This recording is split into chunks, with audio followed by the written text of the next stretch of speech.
Hello, it's B. Welcome if you're new here. Welcome back if you're not. We're gonna be continuing Roottreemania.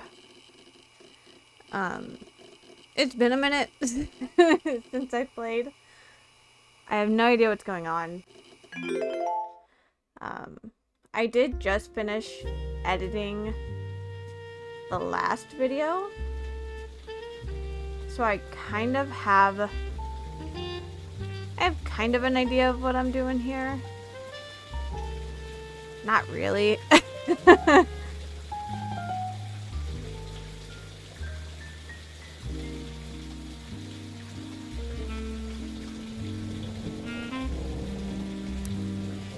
There is... Here we go. Okay, get that one? No. Okay.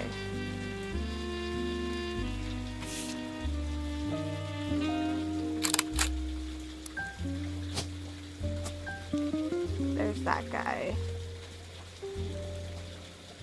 Oh, this one goes on forever. That means adoption or guardian.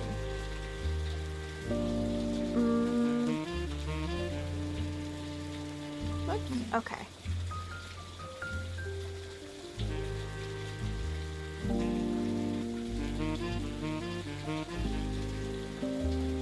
We don't know Regina's maiden name. John Doe. Top secret. I'm trying to familiarize myself with this again.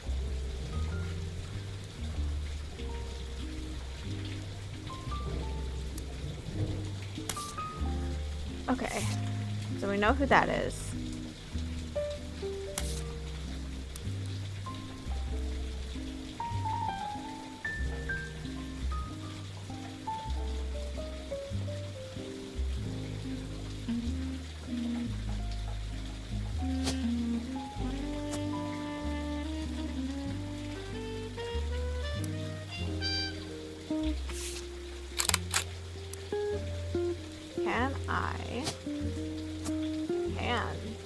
Okay.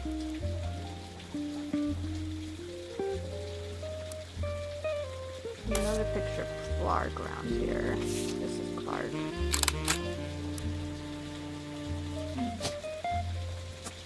Right, that's Clark? Yeah.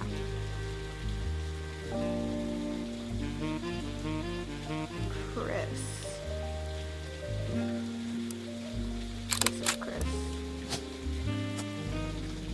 Are those the only ones that I didn't have the extra photos for?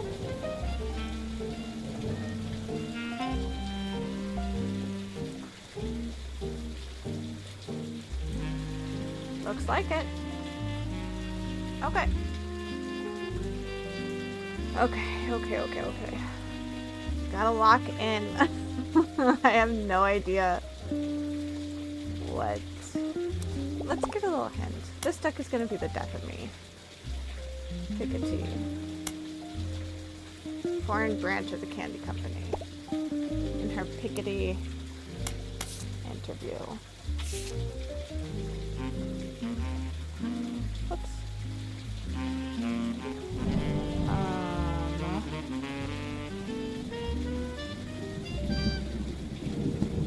What was about her book? Traits.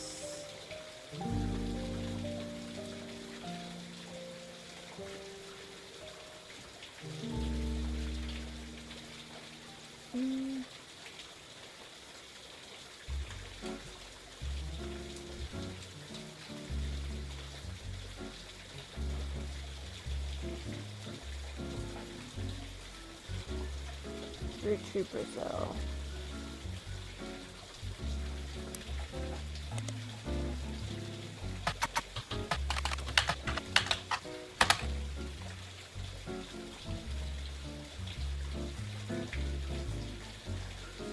Roottreemania Brazil is one of the companies created to manufacture and distribute Roottreemania candy. Developed as a part of the Roottreemania Everywhere initiative near the beginning of 1979. Unlike some of the other Roottreemania Everywhere results, Roottreemania Brazil seems to be a success. Do some translating and find a significant amount of information. Brazil was the only region in which caviar-flavored 5 pieces were a hit. The primary reason that the factory still exists to this day is solely to create that flavor, which comes in its own standalone 5-piece bag with Portuguese writing. A small town named Abalagos, near the municipality of São Bernardo, I don't know how to pronounce this, São Bernardo do Campo, became the location chosen by the Roottreemania Candy Company after a newly elected local politician named Edson Soares heard they were planning a new factory and petitioned them in early 1979. The factory was controversial. Locals did not want it there. Roottrees visited Brazil around Christmas and managed to break ground on the project. Since then, however, it has been operating relatively smoothly except for 2 incidents. The first was Incendio de Bordo in 1982, and the second was an unsuccessful strike in 1995 that involved all the factory workers being replaced. The factory was originally built and run by a small company called Nova Corporação de Doces Brasil, which literally translates to New Brazil Candy Corporation. This company no longer exists. Not much information has ever existed about it, and the Roottrees now run Roottreemania Brazil entirely. I wonder New Brazil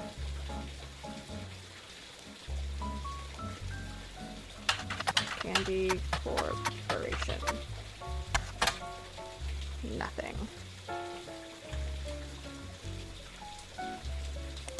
Did I spell corporation wrong? I don't think so.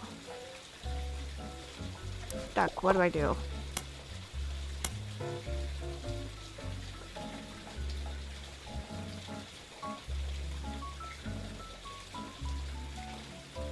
Looking into people. That's a small town.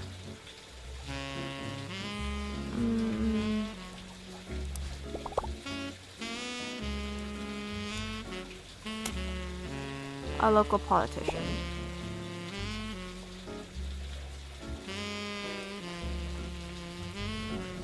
Oh, Edson Soares.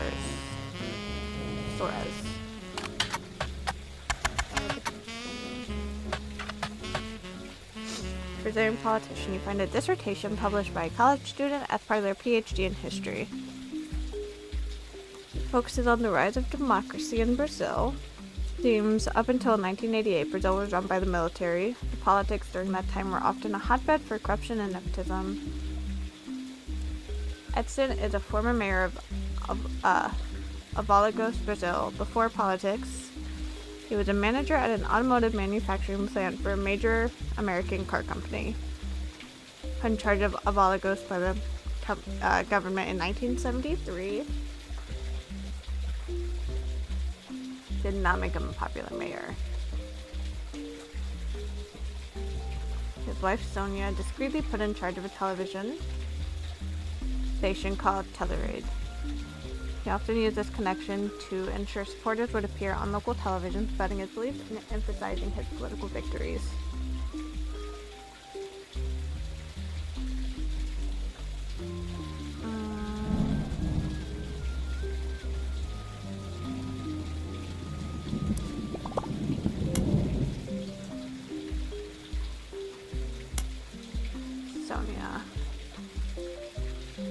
Sonia Soares. Guess I should search for her then.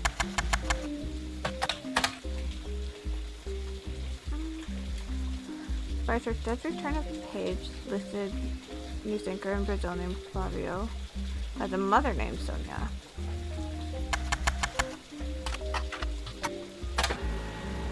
Young Brazilian newscaster with a bit of a cult following.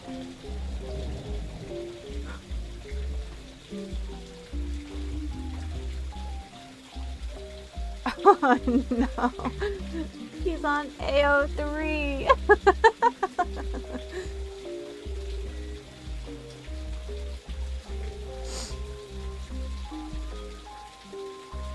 Dating a supermodel named Ashley York.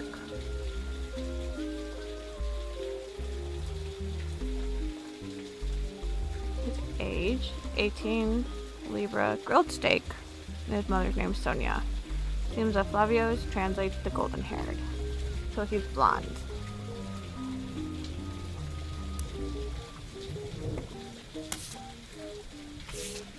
Well, kind of blonde, I guess. To Natasha, because it's from Brazil.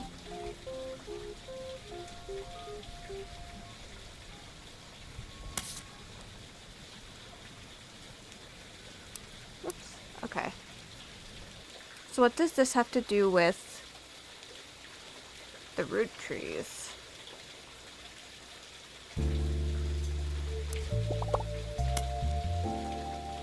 One thing really. Oh right, Ashley York.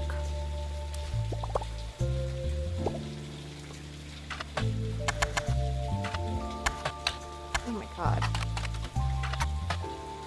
Wait, that's how they spelled it? Yeah. I had a friend who spelled Ashley like that once.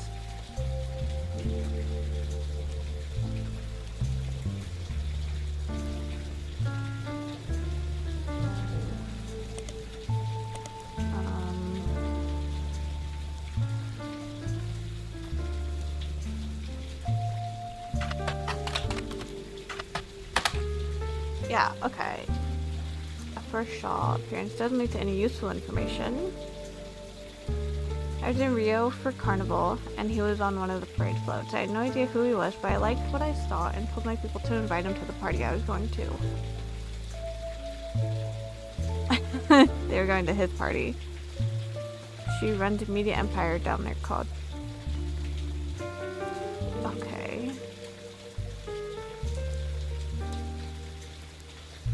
Spider search. Massive media group owned and run by a mysterious woman named Sonia Alves. Common name in Brazil, so she shortened her name to Nia. Stand out in public eye.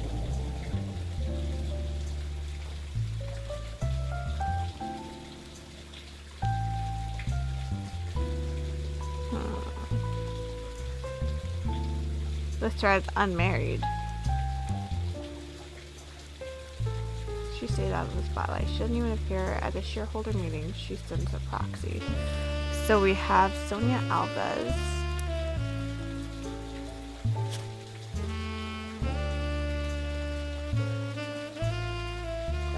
Nia Alves slash... What was that guy's name?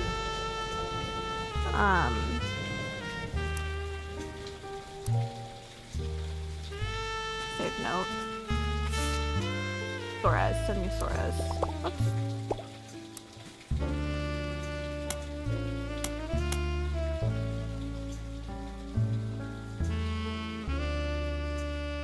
Okay. But what does that have to do with the root trees?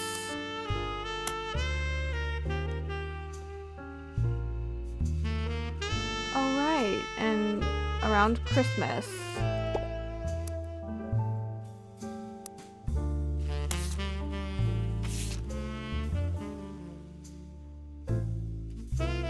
Around Christmas. Okay. Wait. There we go.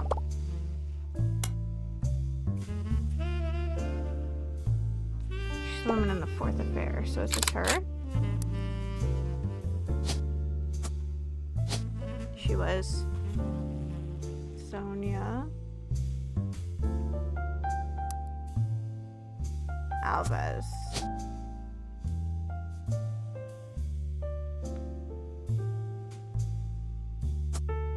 This was... Shit, how did we get here? Who is the stores guy?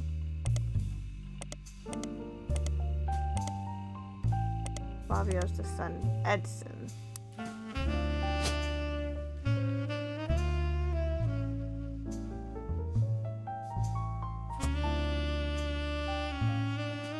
So this would be her son, Flavio.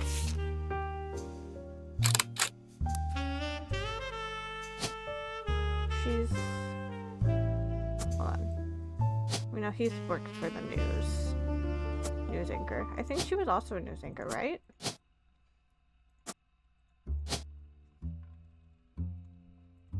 Flavio. there is?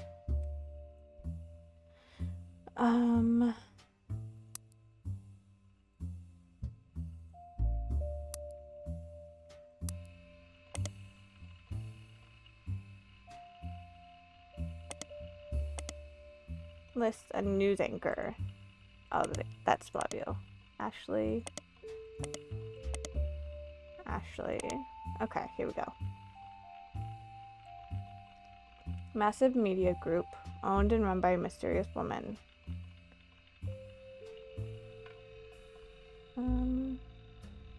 Is she an entrepreneur? Let's see. Actor, advertising, architect, artist. Entrepreneur's not on here.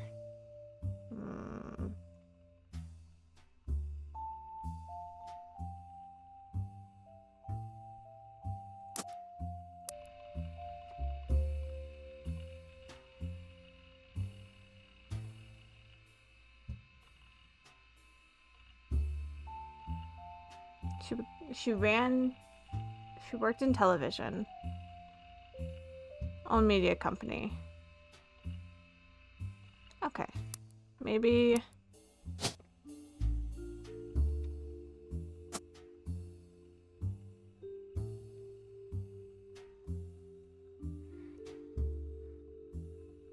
Wait, did it say fourth affair? 1, 2, 3. 1, 2, 3, 4. Shit.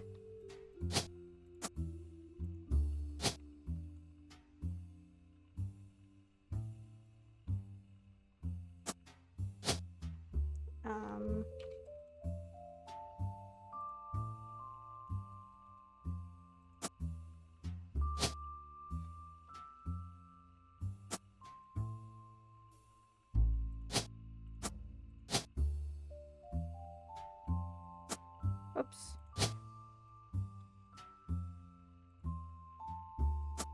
He works for the news.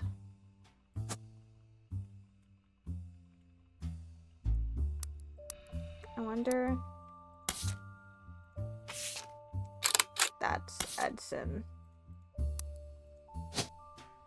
We're gonna find out.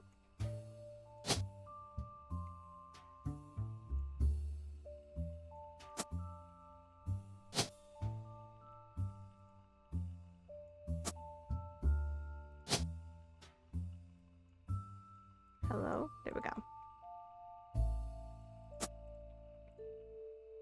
Okay. I think that's right.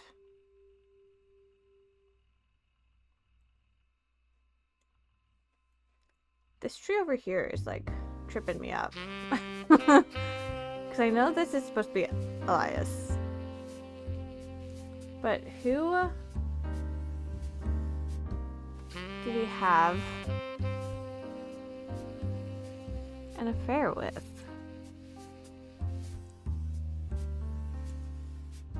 That's what's tripping me up over here.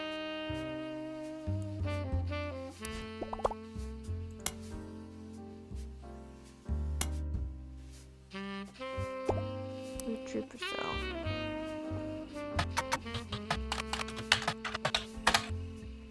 And it mentions global initiatives of the Roottreemania company.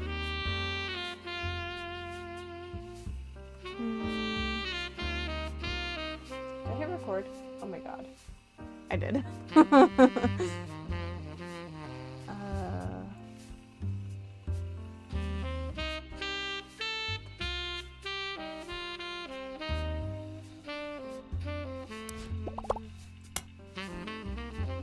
Retreat everywhere. Right.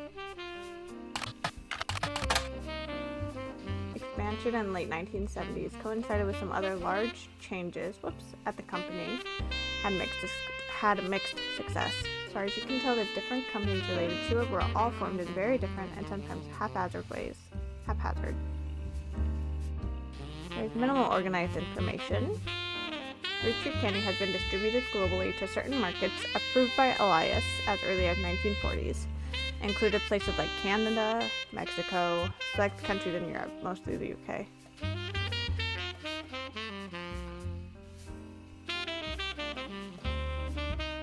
Australia, Brazil, China, France. New companies formed. Roottreemania.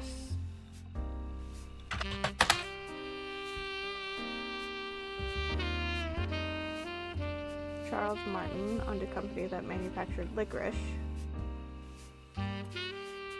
Impressed American leadership of Roottreemania Candy Company. Some success. Okay, let's scroll down.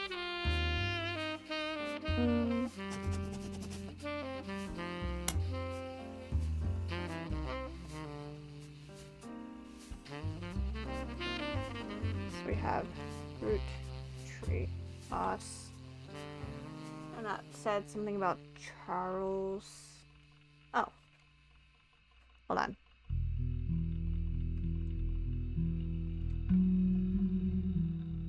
We've already looked into Roottreemania, Brazil. I don't think I need to write that one down. I don't know why I believe Roottreemania, they all have Roottreemania in them. France. China, Roottreemania. Okay, so Charles Martin.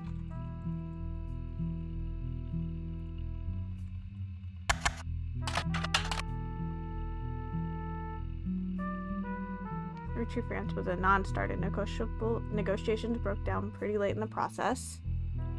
Leadership of Roottreemania went through a large change soon after. It was meant to be Tristan Robert. What about China? Ooh, there's a lot on this one. China Roottreemania is one of the companies created to manufacture and distribute Roottreemania candy. It was developed as part of the Roottreemania Everywhere initiative in the summer of 1979.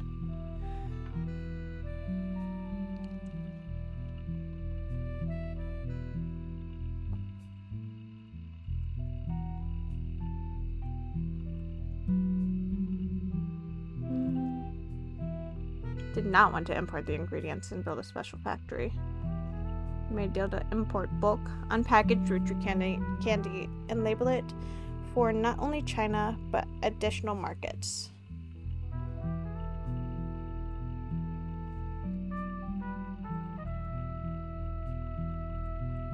(1986) Brother.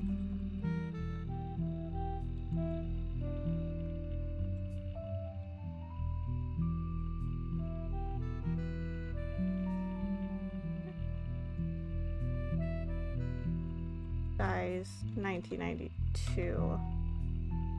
Oops. The oldest child from the next generation. Okay. Let's see. Oh my goodness.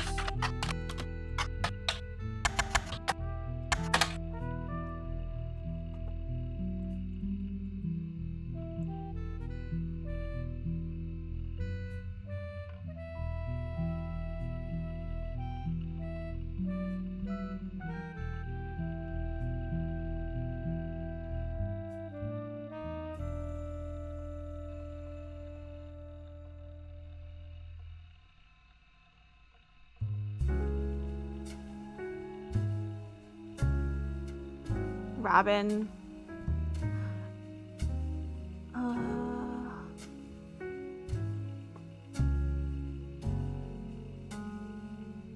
Save.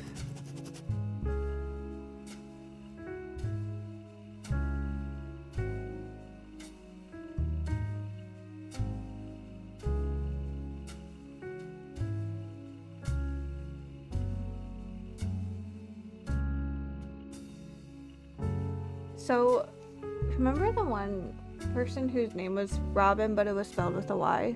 Where did I see that at?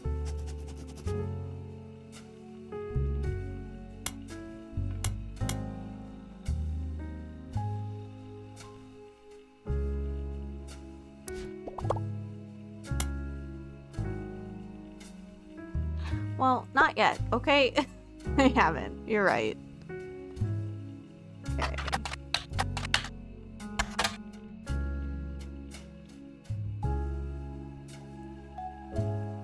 quotes from many different reporters and news articles in nearly every language.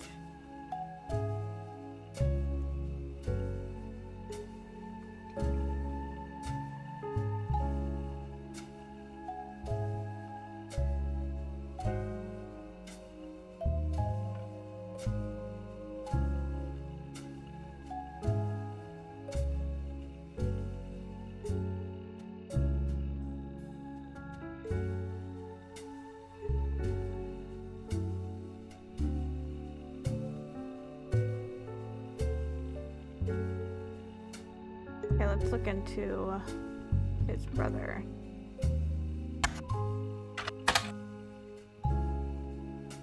Is this the same? Yeah.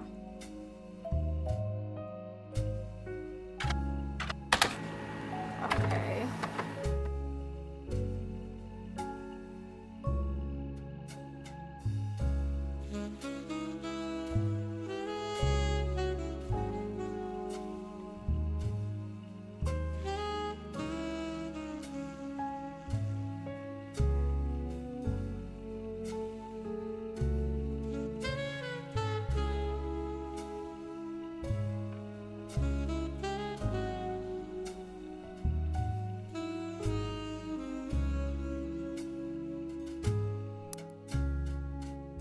What did we get? Okay.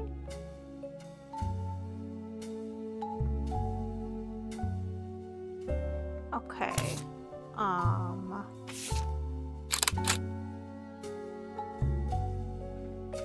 And she took over.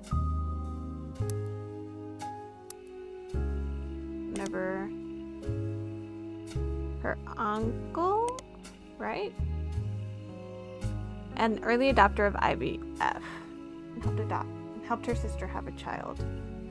1992. Let's see here. So he, 75 to 82.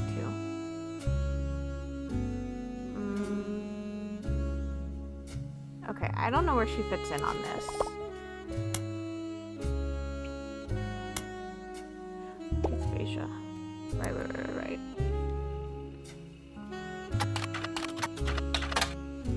I can get all the information, but it's hard to put it all together. Located in Pittsburgh, Pennsylvania. According to their site, the Thai in Lang Thai translates to peaceful, so they chose their name in America to match. There are a lot of other companies listed here, too many to investigate, as few of them seem to have any relevance. Nearly as accomplished as Lang Thai.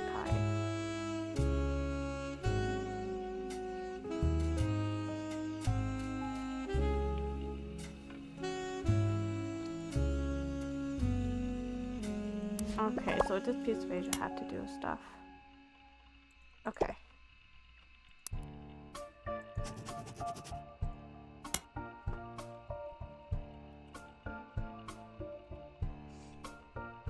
So we have Jerry Han and Linda Han. And then also Han.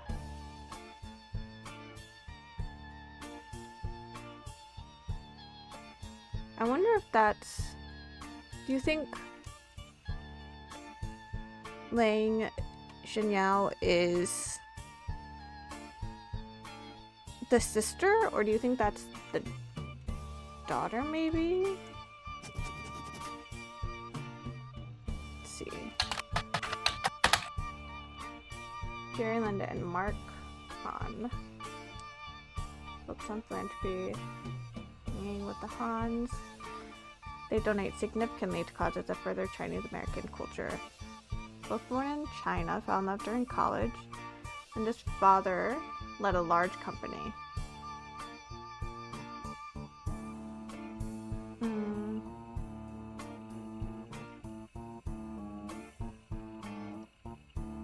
Yeah, so my big sister was desperately in love with the idea. She used to have this Butch Cassidy poster on her wall and was obsessed with Robert Redford.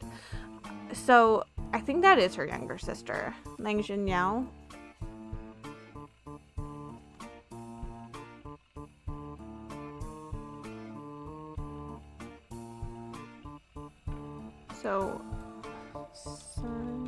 Please mark on.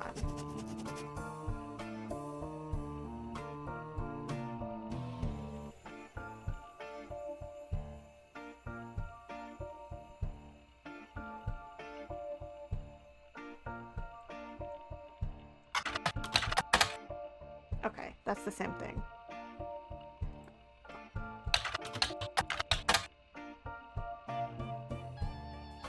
Okay, so that's how I got there. And niece who grew up in China. Oh, okay. Not exactly a common name, but it's not the most uncommon you've come across either.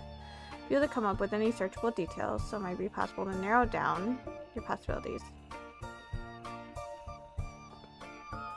So,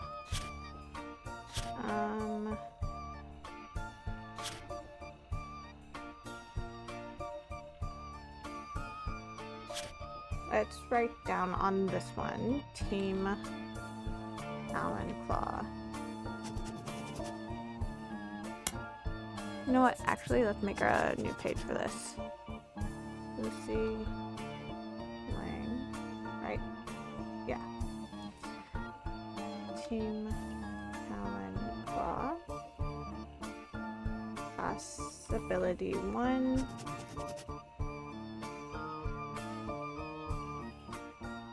Small woman's a cappella group in Los Angeles called Gin and Tonics. Possibility 2. A third Lucy Lang works in New York for business called Corporate Synergetic Solutions Unlimited.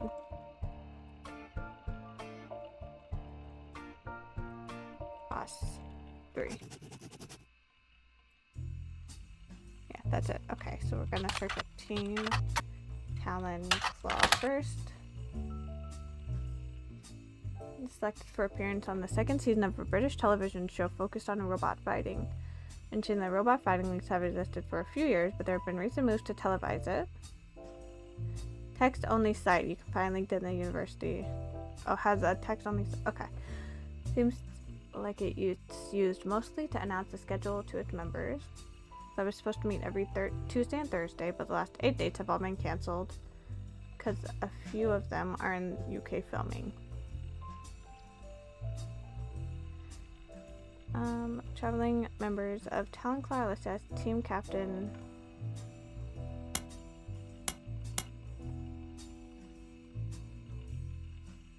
I have Patel, Lucy Lang, Kurt Hauser.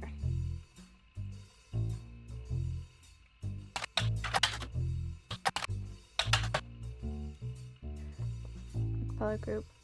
Lucy Lang is listed as a soprano. Doesn't seem to be much about her, other than her name and that she performs a soloist on a song.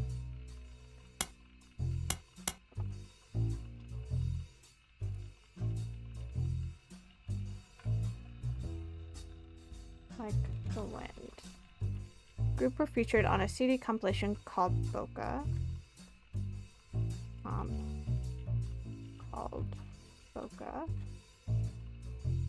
From a cover of a popular boy band song. Doesn't seem relevant to your search. Oh well. Corporate dinner. Oops. Ooh! I'm gonna scream at the computer.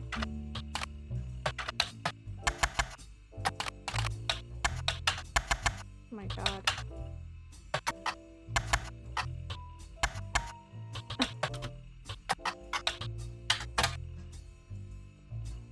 Lead synergy engineer.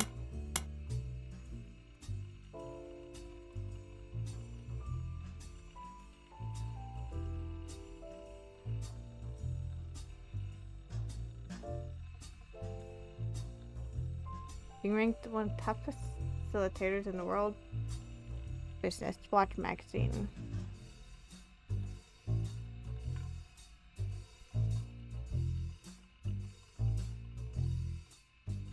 Unclear the exact services. Cited light on details. Few high-profile companies. Recognize their name, but none of them are relative. No, it's on this one. Go to business watch. Lucy.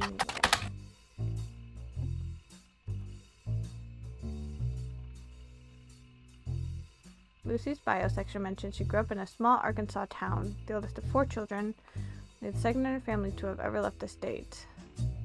Earned her degree from a prestigious New York college. Junior Associate Synergy Engineer. Okay, so I don't think it's her. I think it's the first one. So let's spider search.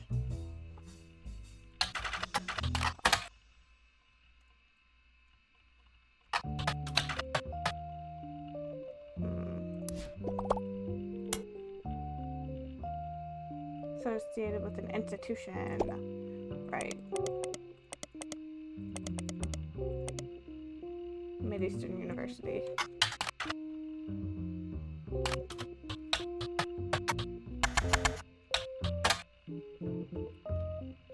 Midway between Maine and Miami. Mascot is the Spectres.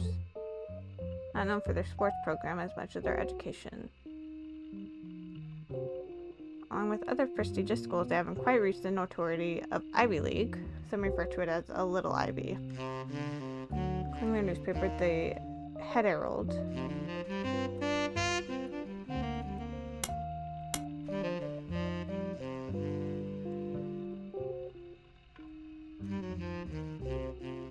Newspaper. Head Herald.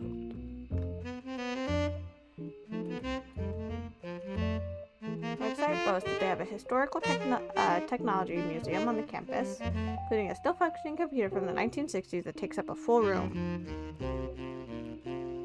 They also have a printing press that they use to print one special year-end edition of Head Herald each year.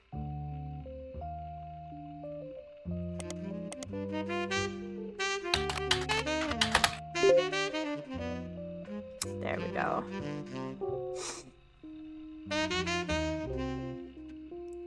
Okay. Now, what do we search here?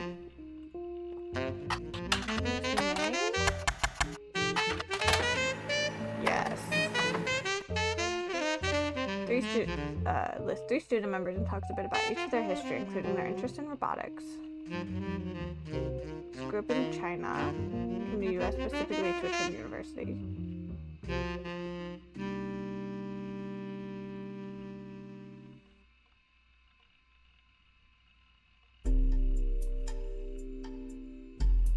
Selecting accents, that's cute.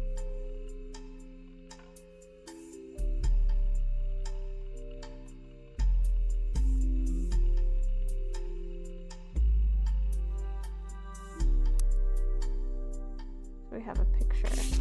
So this is Lucy.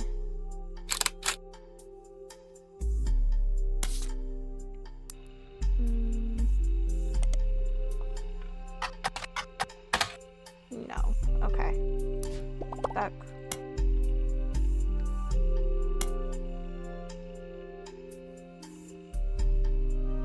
Third affair. So that's her. No, this is first name.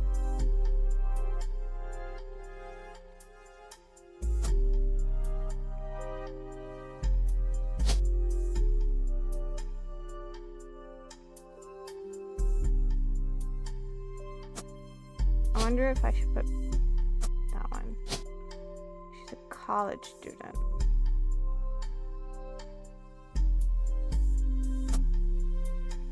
And so what would CEO? Okay, we got some good stuff here. I'm about halfway.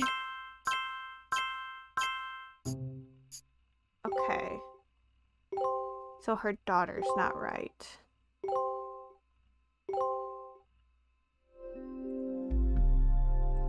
Does that give me everything up here?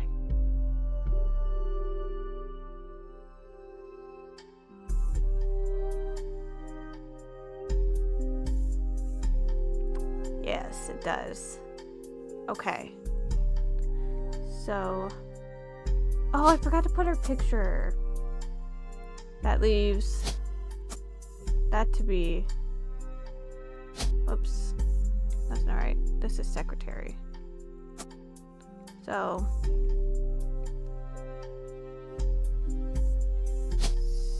Susie. Susan. I don't know her last name right now.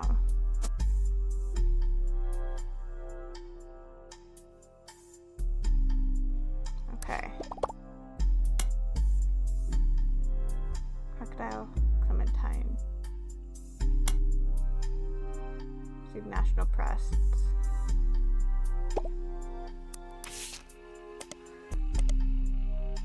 What would that be? News time?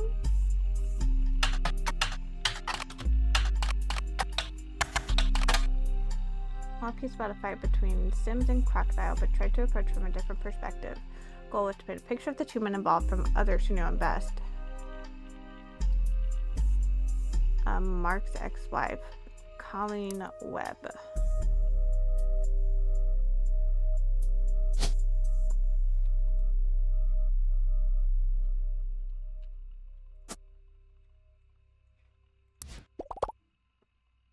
Oops.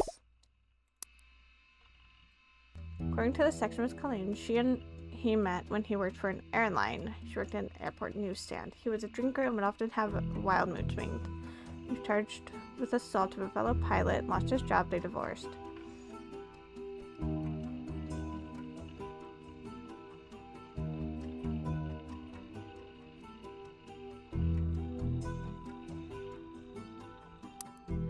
Okay, so these last names are Webb.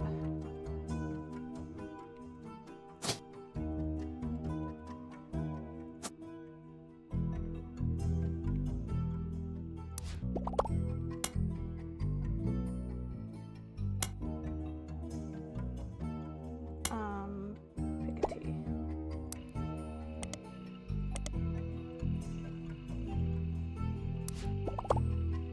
Billy Sims.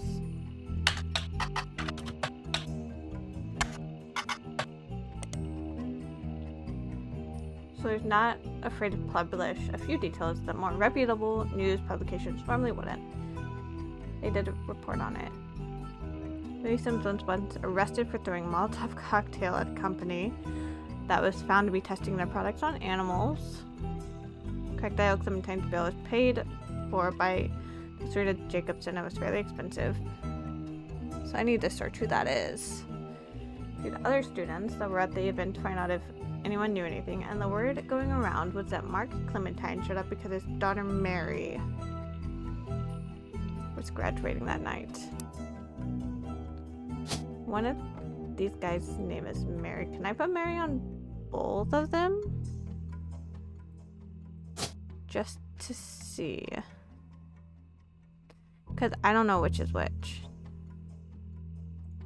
I can. Okay. Yeah. Oh, spider search for Mary. Okay. Read. Mary Webb in San Diego has a website called Web on the Web. Personal travel diary that also doubles as advertisement for a travel agency, including booking flights and cruises. Most all of them involve extremely niche audiences. Mary is the #1 agent when it comes to booking spiritual vacations aboard ghost ships and specific hotel rooms that are said to be haunted. I like her. She also has a dedicated section for more traditional modern cruises that cater to specific groups such as fans of boy bands. And the diary entries talks about the trips she's personally taken, feature a description of amenities and excursions the ship offers, and when you're on them to see a specific band or a ghost. There's also pictures of hotels, landmarks, and places she's visited, as well as a picture of Mary herself and the ship in the background.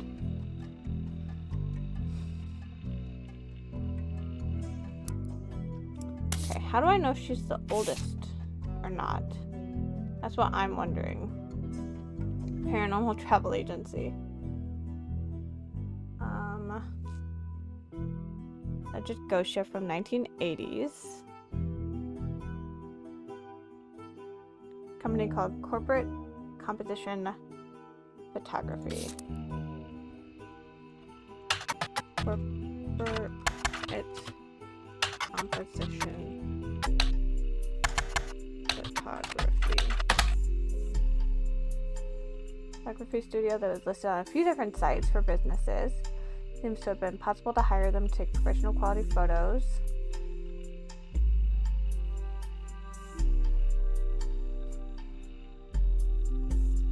Val, the former head photographer from Corporate Composition Photography, did a Q&A with their users about taking pictures from promotional materials and print ads. They not only seem irrelevant, but generally go over your head.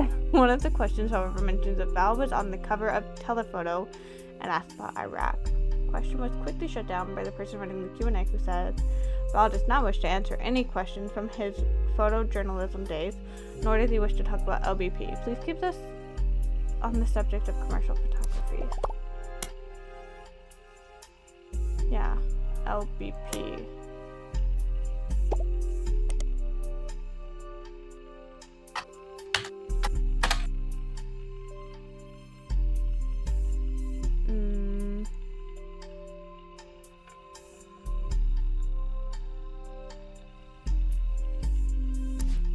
I don't know. Oh, Lincoln baby photography.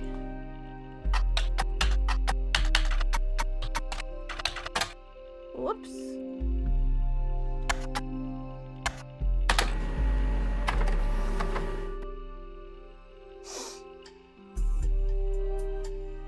Business in Beacon, New York. On the side it has a picture of a baby and a camera captioned with Cam Lincoln reaching for his namesake. I guess he takes after his father, Val. Reaching for his father's namesake. Cam Lincoln. So that baby is Val's. So Val Lincoln. Okay. Val Lincoln.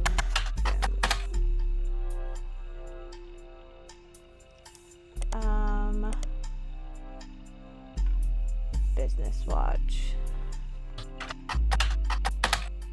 No, it wouldn't be chef signature. Maybe news time? No. Pick a tea. No.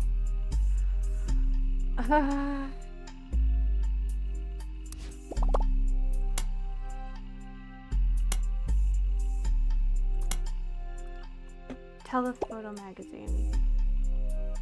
What? Hold on.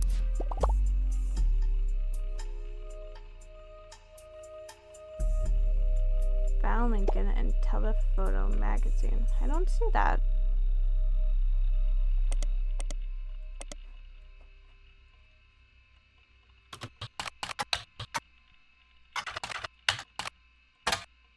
Right. That's not it. Periodicals.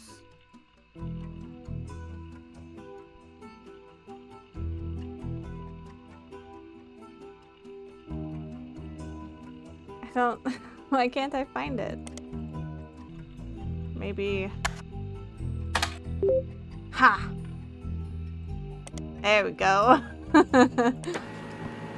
Featured in Telephoto. The cover, which featured one of his photos as well as a portion of the article, has been added to your evidence.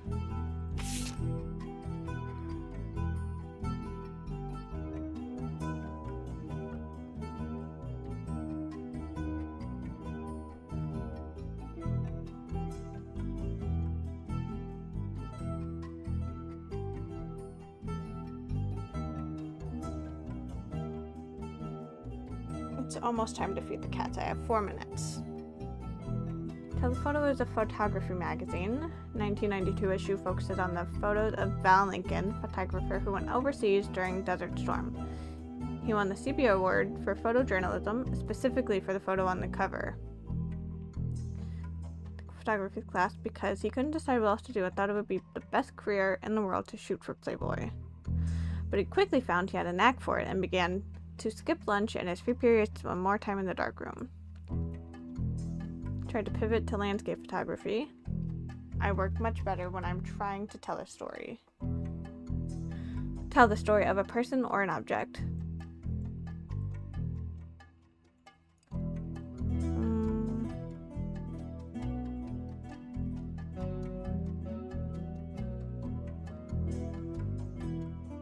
I was only 19 at the time. Shot the photo of the one I'm in a ward the third night he was there. Lisa Clementine. Okay, so we have a Clementine here. Right?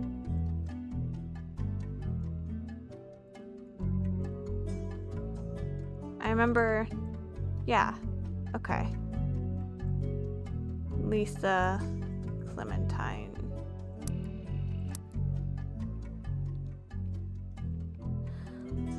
Lost an arm in Operation Desert Saber. According to the article, women were not subject to direct combat, and Lisa was in a vehicle at the time. The vehicle had to pull over suddenly when the road ahead was partially destroyed, and she and the fellow soldier were severely injured by a landmine.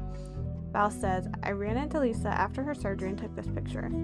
Then, until she shipped out, I kept finding excuses to go back and take more pictures of her. I guess it was fate, because that's the photo that won me an award, got me into your magazine, and also led to my engagement. Just earlier this week, she agreed to become Miss Lincoln.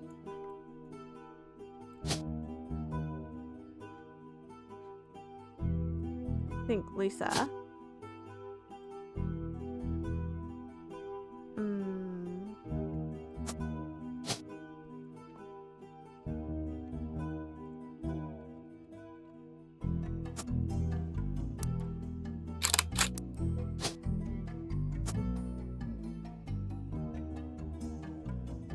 And then, wasn't there graduation? Yeah, this is Mary Webb.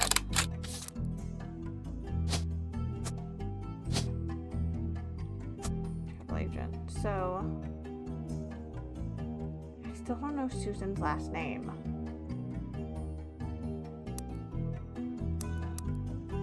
What was that on? Where did that go? Ah, there it is.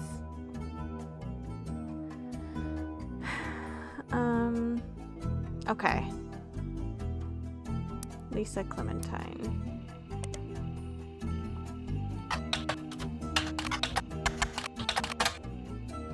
No.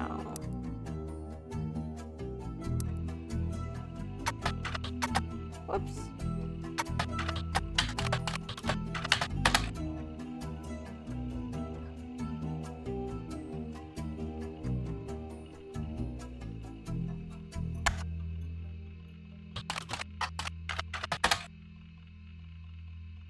Okay.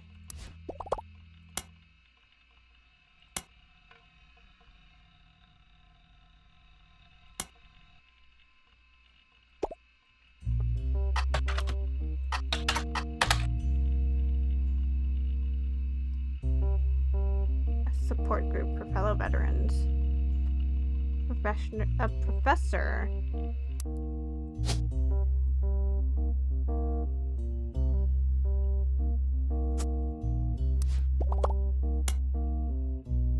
Mark.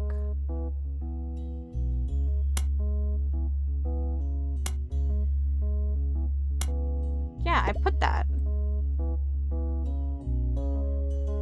Oh, so I need to put Clementine.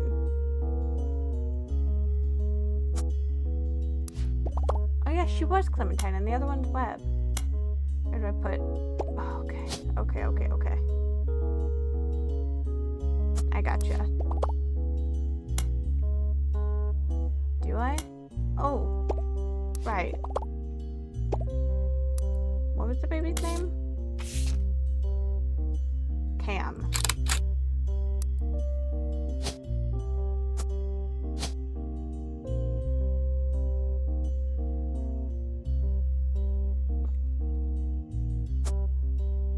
Occupation, baby. Okay, we have 20. Webb. achievement, but I don't know what it said. I think it was complete that one. Oh my god. Hey there, it's us. So I just have to say, the work you're doing here is fantastic. So fantastic, in fact. There goes Clark. Always the bad cop. Go ahead. Well, our law firm, Ruby Legal Enterprises, is having trouble keeping up.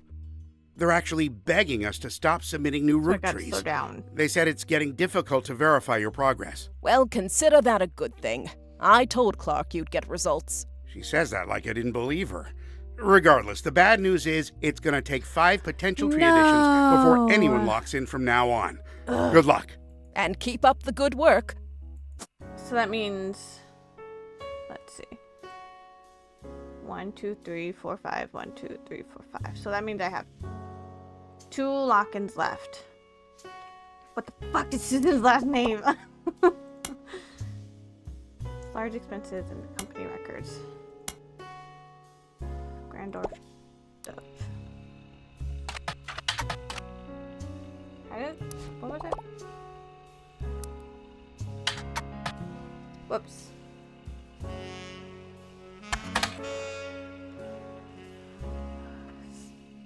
School for the Deaf. It's located about an hour from where the Rootree's office used to be in Butler County. The founder. Dolf is a Danish word for deaf. Founder has issues with government translators, leading to an odd transcription issue. It was renamed to better represent the school's purpose and to correct the embarrassing lack of effort and awareness demonstrated by the government officials in those early days. The staff is listed on the website. You can scroll through other biographies, find the principal, Miss Ford.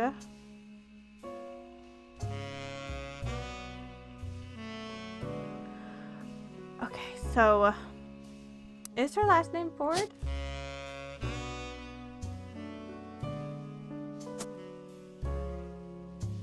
I thought that was her married name.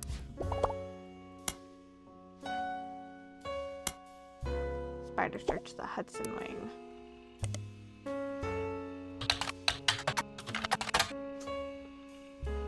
A much smaller building, half a block from the main campus, and operates as a smaller independent school that offers free ASL courses for the family members, friends, and caretakers of deaf children. They got their name after the president of the Rootree Company generously donated $250,000 towards the construction of the building. So a very big history section that you can somewhat fill in with details from other information you've seen about the school. The donation came from an insistence of an employee of Rootree at the time. She learned ASL from the main school to surprise her future husband, who was deaf. She convinced Rootree management to invest in the school. Okay.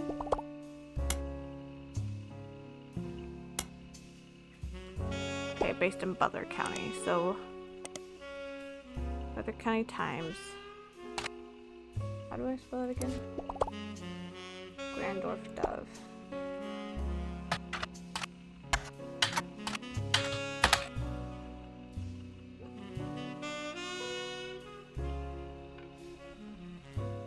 Snow cancellations, extracurricular activities, and weekend events.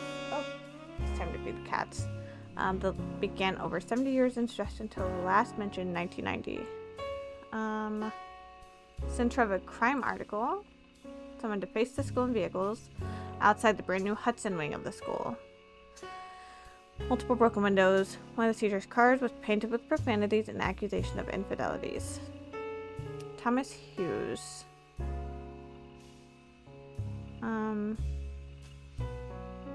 Okay.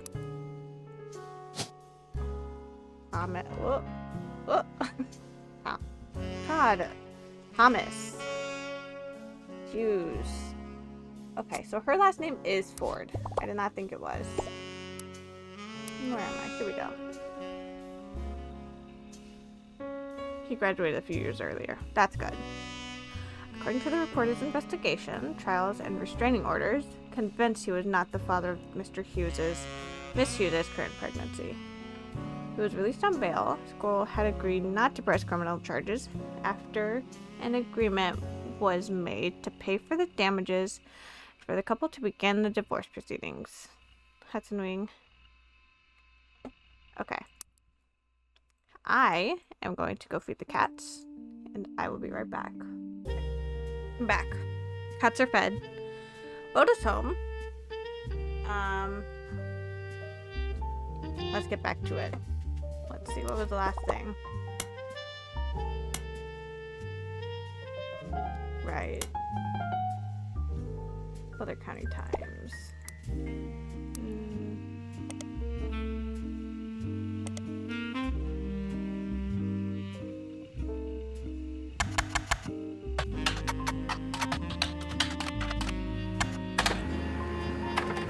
Made a few odd appearances here and there in the Butler County Times. Not too many that you can look at all of them. That you can't look at all of them. So scrolling through a few pages, you manage to find something incredibly useful that isn't even focused on the school itself. Local students provide key evidence in scientific study. Mentioned that the Ford sisters, who attended public school in Butler County, are one of only a handful of identical twins in the world who suffer from 2 different genetic issues.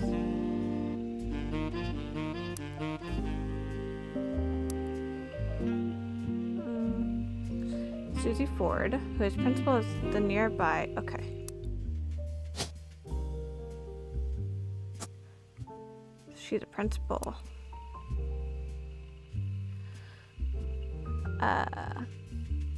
One of them has asthma, and the other has a deadly allergy to peanuts. Originally contacted by researchers looking to identify if there were any sets of twins where one was born deaf and the other was not.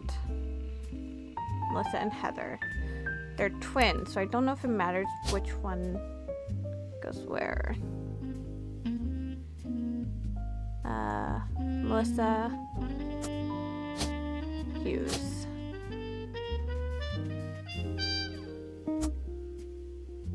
What was the other one? Heather? Yeah.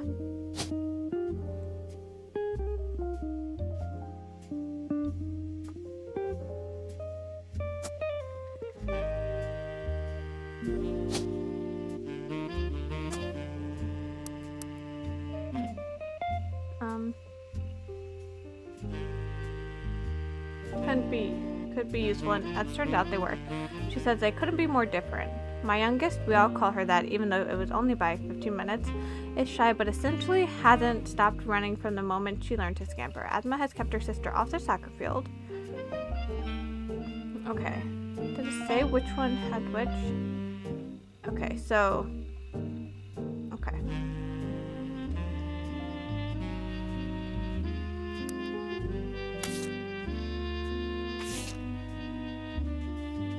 Asthma, EpiPen. So the youngest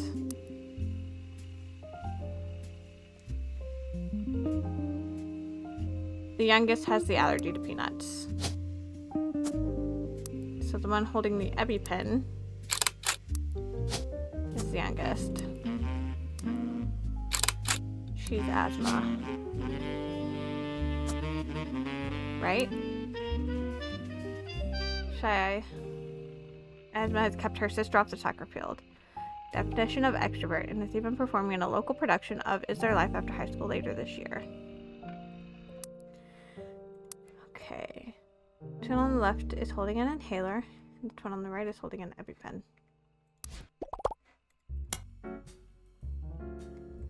Okay, so let's look into Is There Life After... What's it called? Is There Life After High School?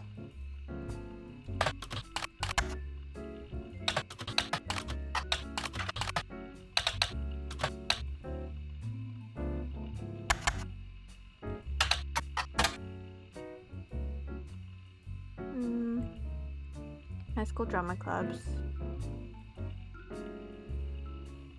If you'd like to look into it.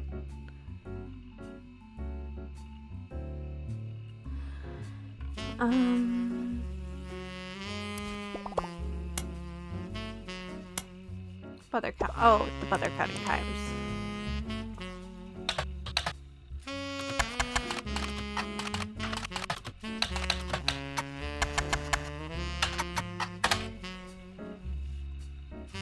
Heather. So.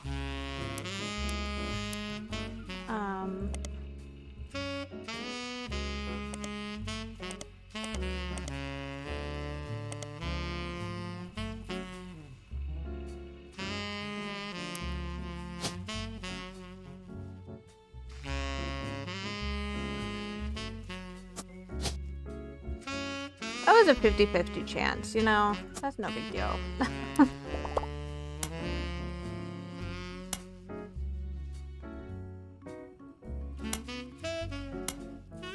Oh, they're both students. Okay.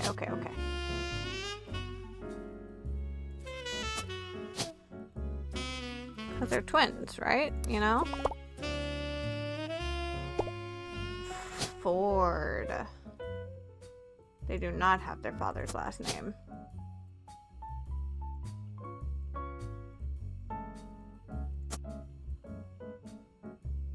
Okay, so that's those three. I need two more. They're all over here with Elias. Elias is the one that's like, I don't know, man. Bess Williams.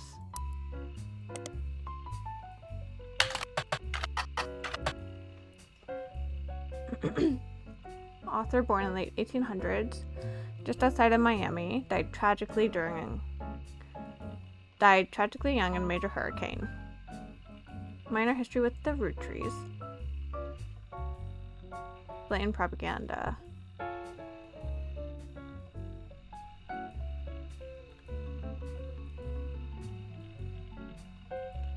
I wonder if Bess Williams is the Bocadoro.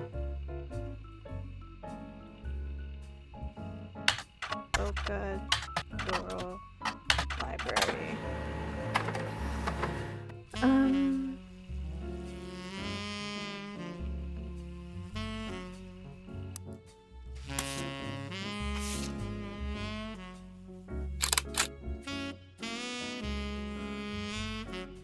But that's Bess Williams.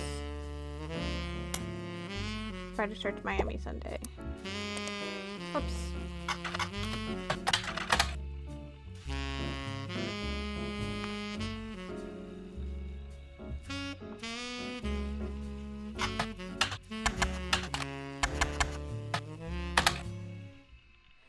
A small website about quirky printing history facts and mentioned that the Miami Mercury Sunday was the outcome of merging two smaller failing newspapers.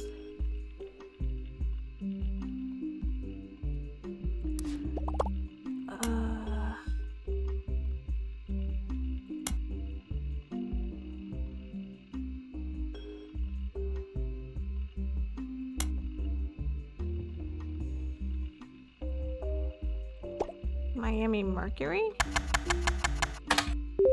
Oh, okay. Now what?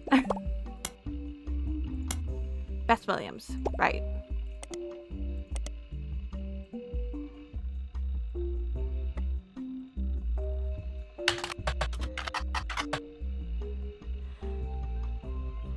And Bess's young son, now an orphan, was in attendance during dedication. I also had a later mention about a bidding war for a planned expansion of the library in 1950. Bidding war was won by Wildcat Construction and included a new statue fountain, a second room that would double its shelf count. So, Wildcat Construction. Whoops.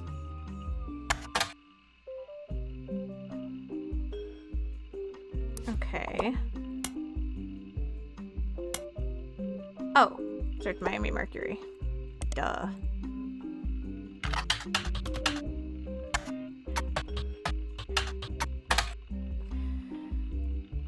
Already seen. It was also mentioned earlier in 1947 under the headline Constructing a Better World. Frank Wildcat Williams left Florida in 1941, returned a hero.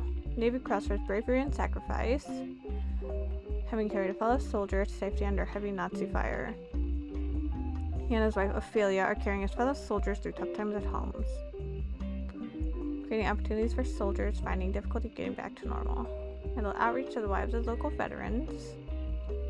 The outreach found 13 veterans of the war to serve as Frank's employees. Gotten to the point where Frank bids on a project. Other local companies have decided to step back and let his soldiers handle it. This has become a bit of a sore spot for local politicians and business owners, as the bids are often not as low as they expected. Frank has a selective monopoly, but any attempt to circumvent it has caused an uproar and accusations of being un-American. Yeah. Should I search here for it? Frank Williams. No. Spider search him.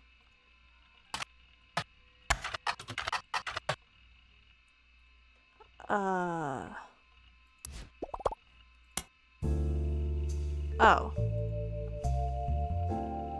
Duh.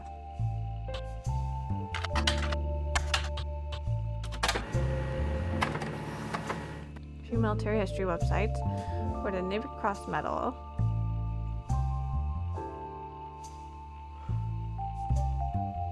Retirement community. Obituary on the website of a local news channel. Grew up an orphan because his family died in a hurricane when he was very young.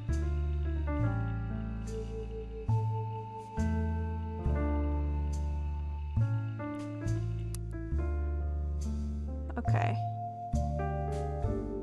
I should have been writing this down. Okay, so this is Frank Williams. I'm certain of it.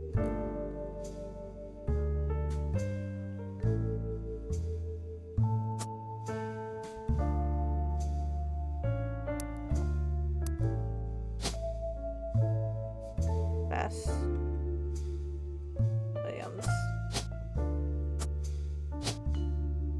Author.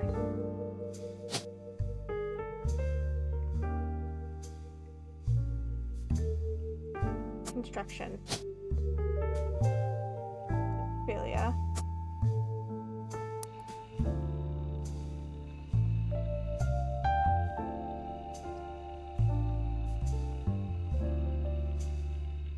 A born joker. She wouldn't have to change her last name. Oh, so her last name is also Williams. Like, even before getting married. Okay.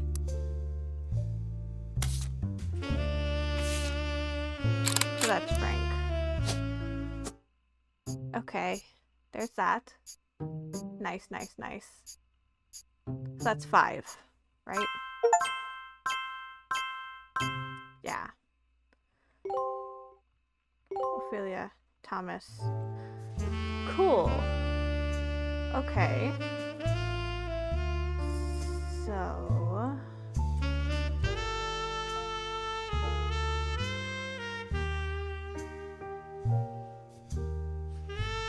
I wonder why that didn't go.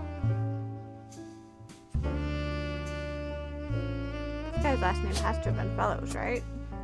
Okay. Anyways. So there must be 2 in here.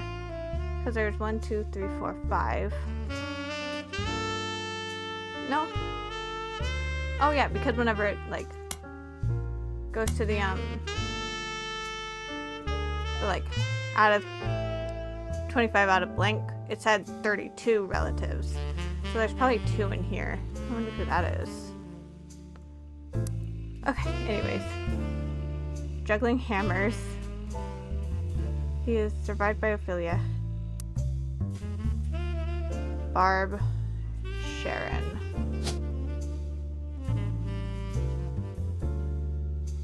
Barbara.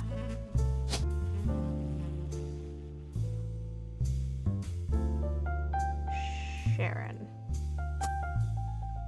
Williams. Of course.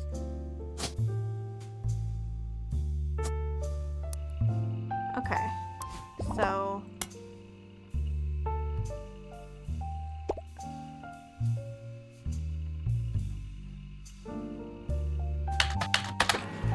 motivational speaker.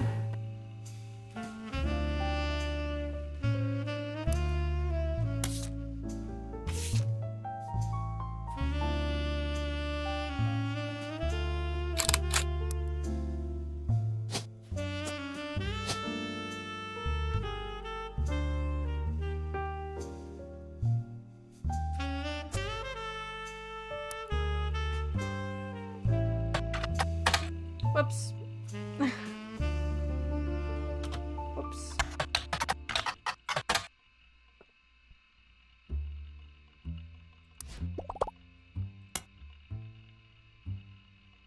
Quotes.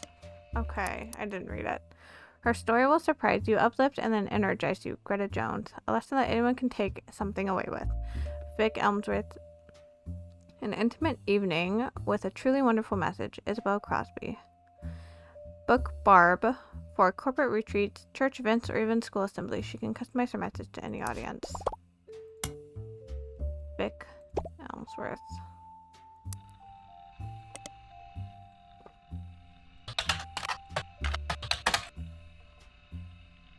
One of three brothers.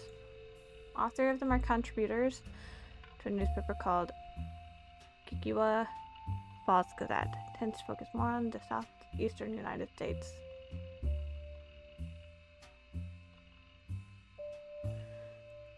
Whoops. Whoops.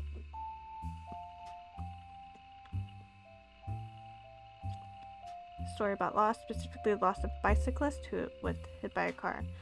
Death of any person as a darkness in their loved ones. A cold, empty void that begins to creep into a space with... Wait, what? Spoke about the death of any person as a darkness in their loved ones.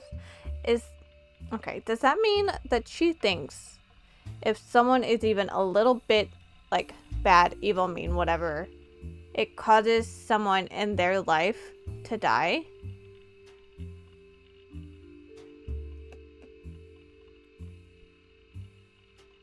Because if so, that's crazy. If not, I don't know. But, like, that's crazy if that's what she's saying. Lanes across America.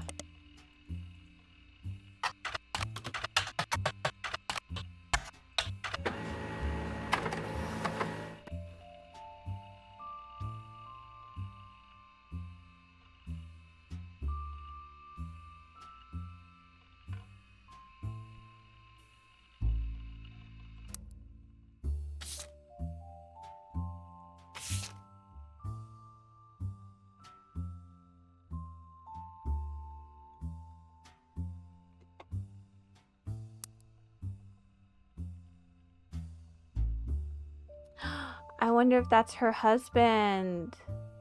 If her husband is Drew Smith, because he's dead, I think.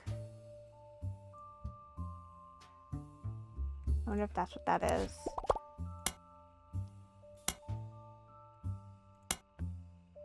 So look up Lanes Across Miami, maybe. Whoops.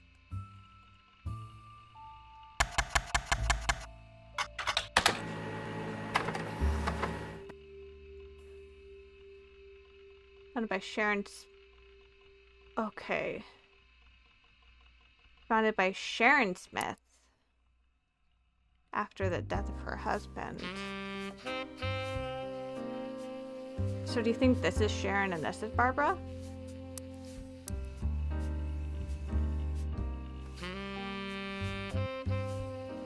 Out of the photo to solely focus on Drew.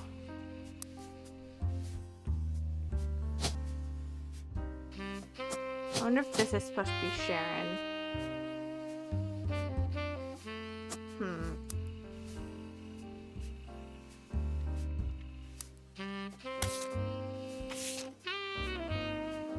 Okay, so Sharon,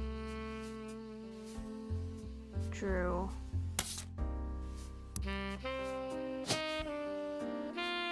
No, I think this is right, because then I can add the picture of Drew to it.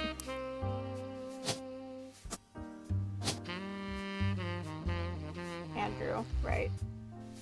Smith. This is Sharon.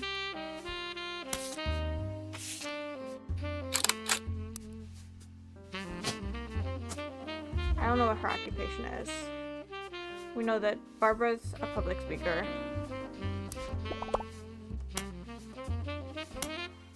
Greta Jones, but it has too many results.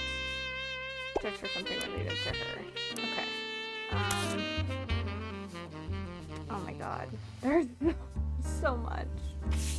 Oh, there it is. Greta Jones, WQTV 12. WQ.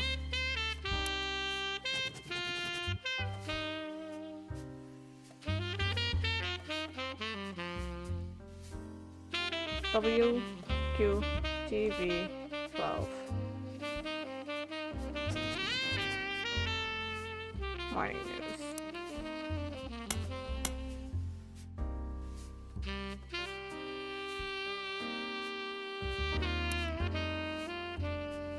WQTV 12. Morning news. No online web presence. Deeper dive on a specific city and state.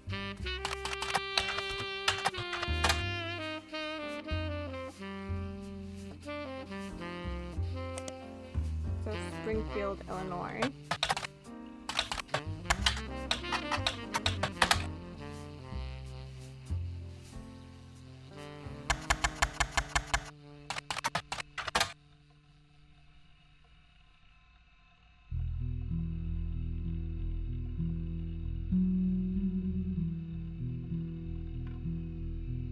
Channel 12.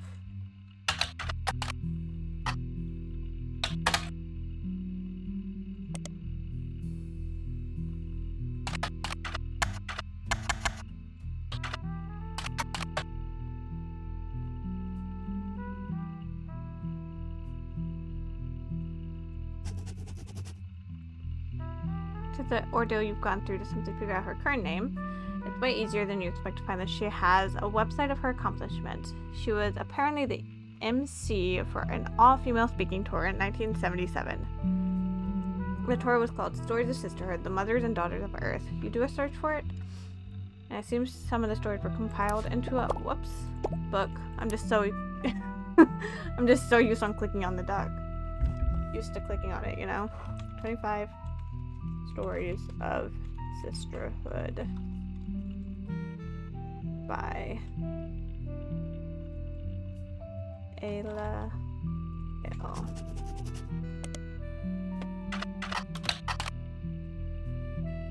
"25 Stories of Sisterhood." Anthology of Stories by Barb Williams has been added to your evidence. First page of her storybook is about 16-year-old girls. Sister Sherry was a brat, always sulking, often disobedient, never on time. She borrowed things without asking and even ran away from home, only to sneak back the next day like nothing had changed.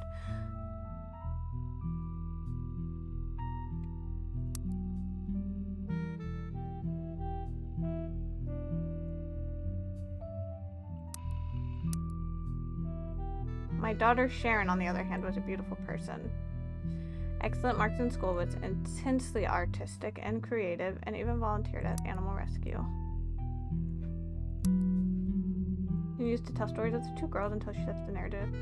What's the difference between Sherry the brat and Sharon the beauty? The nature, nurture, better education, different opportunities? The answer is nothing. There's no difference because my sister and my daughter are the same girl. Her daughter was the result of an unexpected pregnancy when she was only 15. Oh.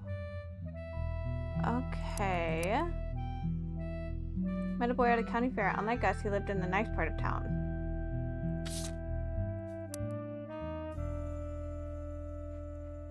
Went to a good school. To a teenage girl, it felt like a fairy tale. But there were boxes all over his house. He was moving in 3 days. Those 3 days were heaven to me. The final night he surprised me, told me he could actually see me again soon. Planned to return to visit his grandparents. Thought I was giving him... I thought I was giving him a reason to keep his promise. I never saw him again, and when I finally got desperate enough to ask around, a friend of a friend told me he hadn't even given me his real last name. Barb also talks about when she found out she was pregnant. I was convinced my life was over, but my parents, they took charge. To live at home and work a part-time job, but they removed the burden of motherhood. I managed to scrape out a degree in English. As my daughter was concerned, I was her much older sister. Okay, so Sharon is the youngest. Barb uses the story to come to a conclusion. When I was younger, I thought my sister was the brat, and I wasn't wrong, but she ran away from home to work at that animal shelter. She borrowed my clothes for presentations at school, and her creativity allowed her to open up Sherry's hair. It took me far too long to realize the beauty was always there too. In fact, the brat and the beauty exist in all of us. It was my inner brat that kept me blind to the truth, and I'd like to say it was the beauty in me. And I'd like to say it's the beauty in me that's finally able to see what I was missing. I implore you to call upon the beauties in yourselves whenever the brat tries to take hold.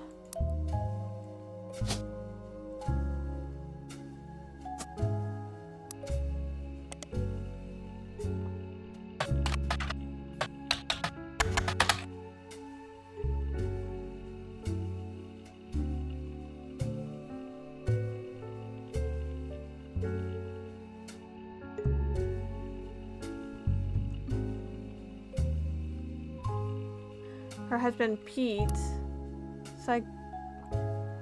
Okay, Pete. I gotcha.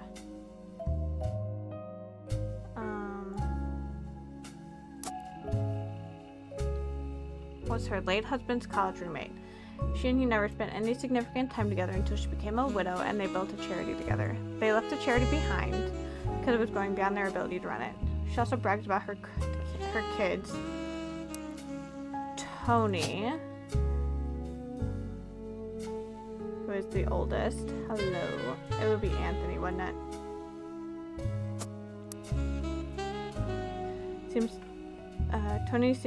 Her oldest, Tony, seems to get the short end of the stick. His listed accomplishments are that he's the oldest and he's a straight-A student. Mark, on the other hand, had multiple baseball accomplishments listed. Apparently his Little League team is nationally recognized. Peter York. So we have Anthony, Mark,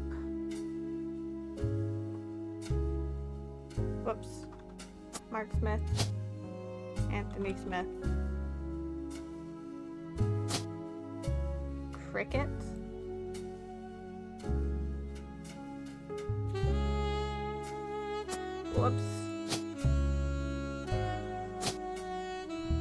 Cricket York.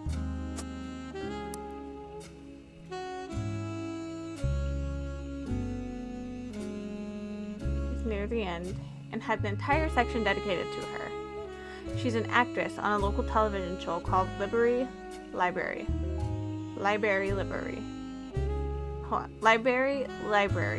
And the reason Sherry relocated from Miami to Orlando. Sherry, in addition to being hireable to come do your due, is a stylist for the show. The passage also mentions that her agent recommended they change her last name to York since it was easier to pronounce. Okay, so I wonder if this one should be this. Okay.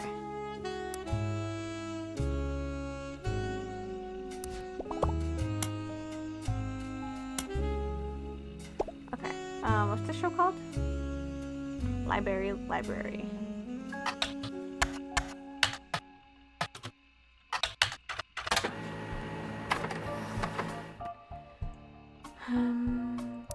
Picture of Cricket.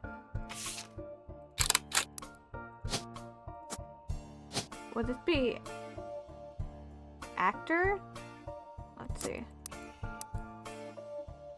Professional shot of Cricket York and the puppet Pooftail. Ooh, excuse me. Tackled why some people need glasses. Okay. Still listed as a current cast member. I think it's actor? Is child actor on here? No. Or would she be a student? Child show filmed at Orlando, Florida. Been on air since '91. Multiple adults and children interact with different animal puppets in a small town called Library. Like some other popular shows involving non-human performers, this one isn't funded by the public. It's paid for by donations from businesses related to education. Includes textbook manufacturers, educate to you,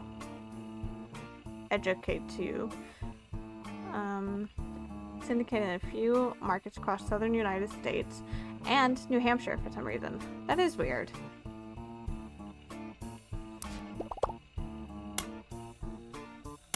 Educate to you.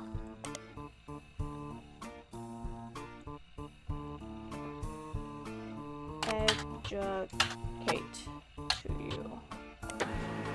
Tutoring service. Provide tutoring for all actors and actresses on the show. Don't find much else, except there may be a small subsection deeply unsettled by the company's logo, which would appear after the credits on each episode. I was terrified of the little girl in the Educate to You logo. Some sort of demon doll, and I raced the TV every day to switch the dial before her creepy laugh came on. That's so mean. Okay, so this is Anthony.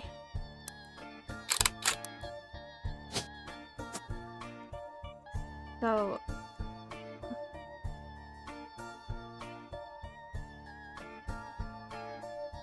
who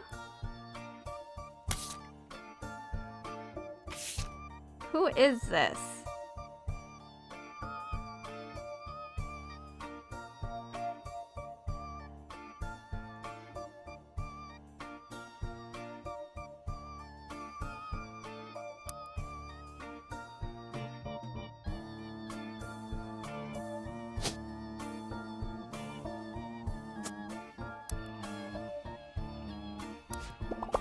Okay.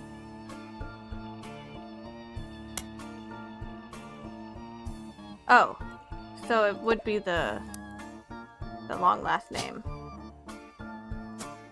Oh yeah, and all of them won't be used. I remember that.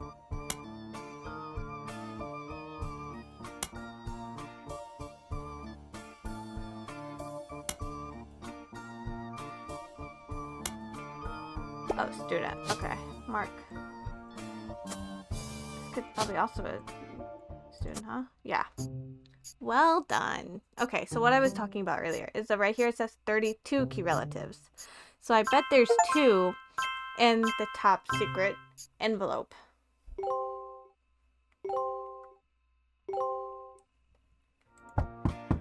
Okay. Hi again. I know you probably, but it turns out what you're doing here oops. might have some pretty major repercussions on the family tree. You don't Again. say. Also, there's something really strange happening. I can't explain it. Maybe that's Neither someone of in us the can. top secret I'd folder. call it a simple misunderstanding, but it's digging at the pit of my stomach. I just have a feeling. Clark?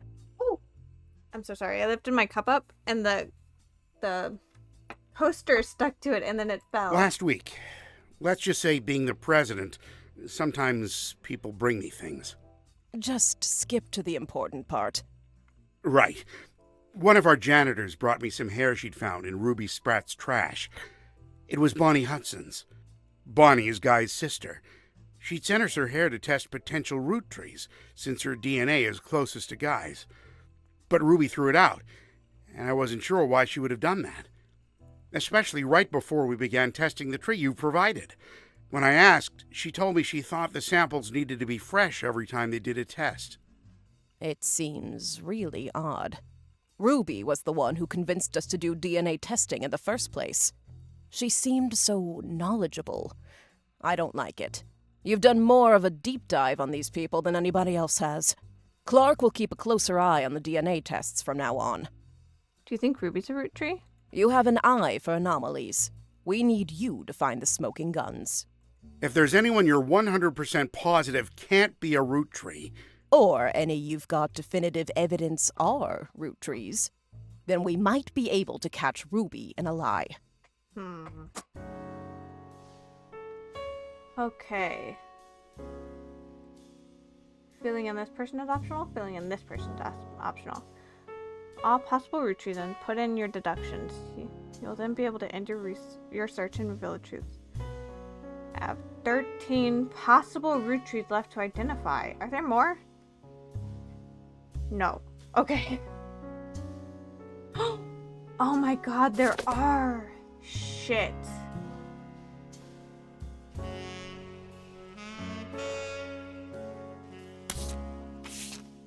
After putting together the three of potential new Roottrees, Clark and Sam appeared at your door together.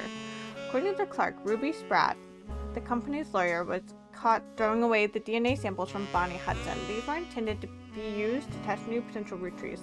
Something didn't sit right with Sam, and the two of them asked for your help. Okay. Shit.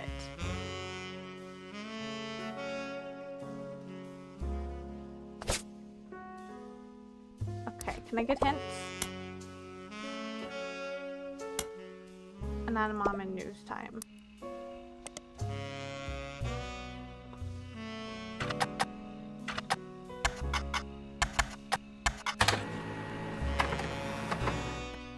Jane Doe Rootree. The first and only mention of the phrase Anonymom in news time came the week after.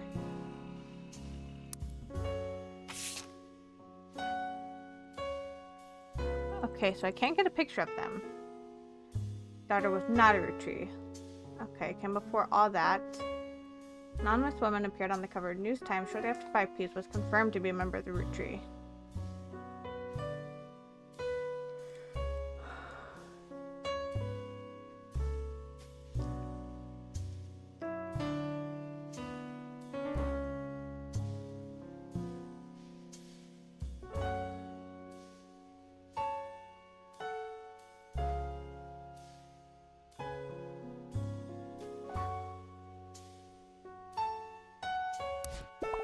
Okay, so she looks like Christine. I don't like that it's optional to fill those in.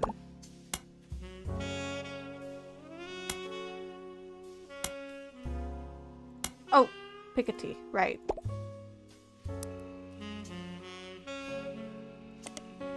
Afraid to expose details. Jane Doe Rootree was not a Rootree. Piketty exposed personal details. Anonymom the Anonicon. Anonymom worked as a manager at a department store in North Carolina, and her daughter's name was Courtney May. Well, that's her famous cover story. Corinne S. had filed for bankruptcy.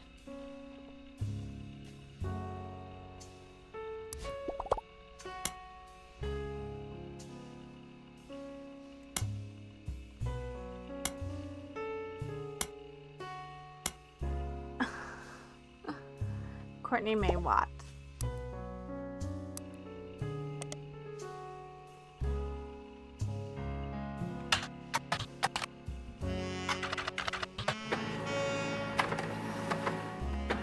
In the View County, you can tell you're one of only a few hundred people who have visited it. Not shy about claiming she is Jane Doe Rootree, but an unobscured cover from the time she was featured on News Time. Different picture of her that appears to be a wedding photo.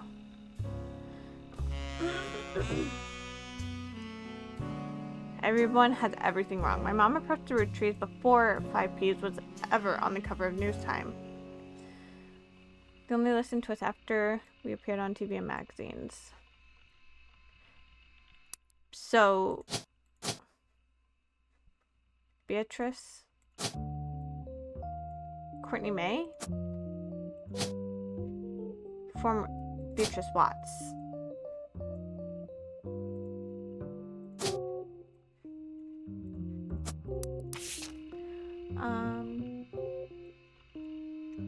Newton is her husband's last name.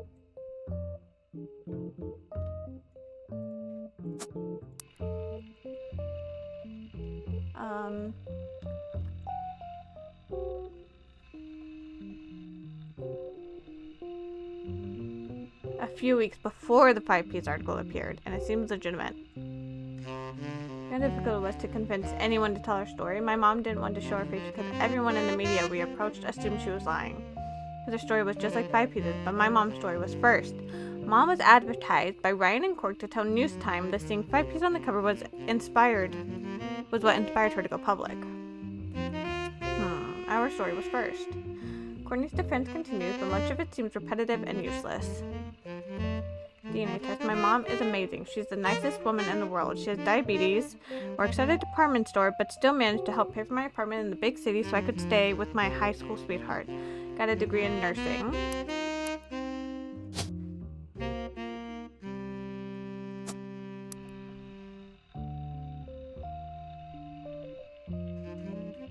So I learned about DNA in college, but I'm beginning to think it's all a lie. Mom is 100% confident that there's nobody else who could be the father. Either they did the test wrong, or DNA is completely BS. She is not a liar. So...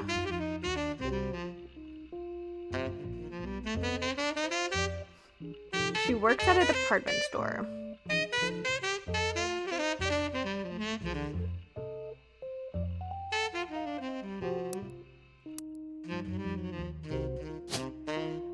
Did I see that she was a manager somewhere? No. Retail. Possibly.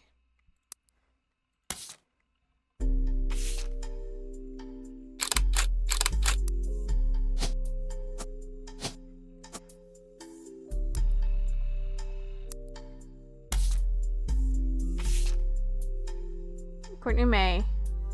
Danny.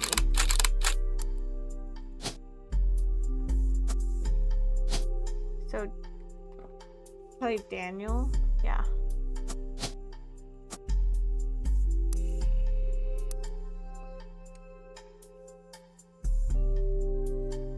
Just married. Okay. Now what, Duck?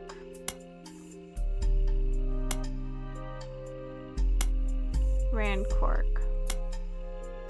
Ryan, not Ray. Ryan and Cork.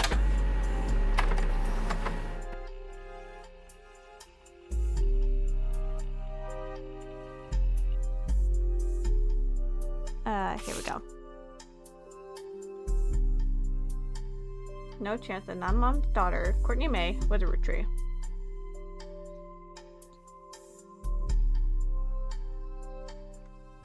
Called DNA Co. DNA Echo. DNA Techo.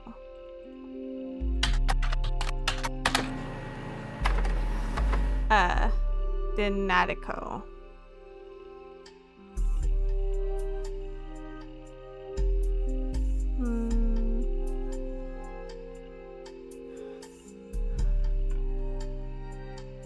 Felix Fellows was a Roottreemania. Okay, so it said that Felix was a Roottreemania and she's not. So if they ran it wrong, then maybe he's not and she is.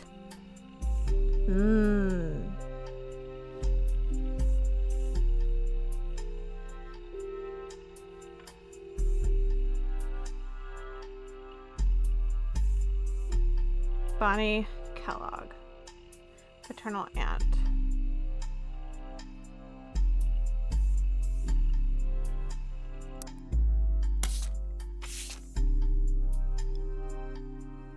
Okay, so it says David Fellows. 0.99.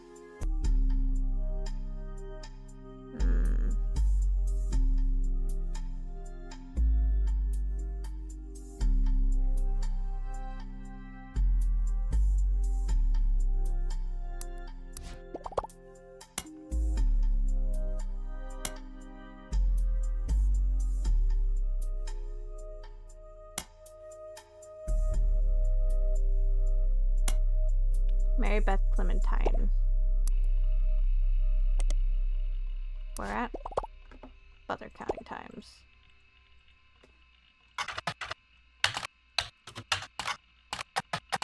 Whoops.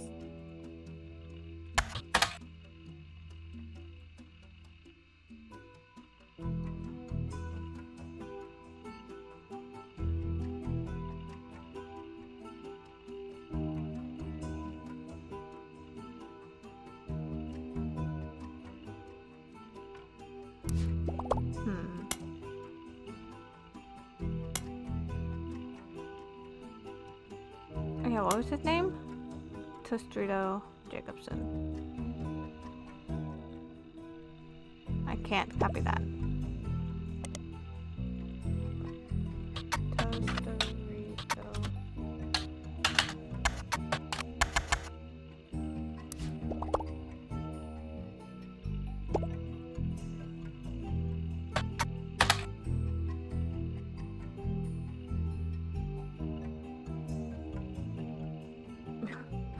Free meals for life to anyone that legally changed their name to Tostrito. It was a burrito with a cylindrical tostada shell inside the flour tortilla.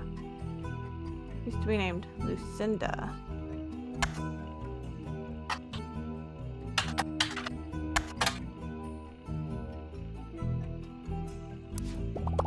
Okay. Right. With the last name Jacobson.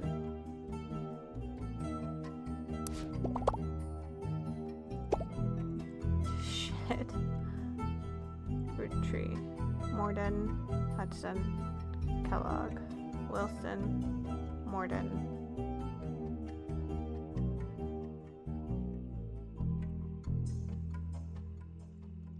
Jacobson.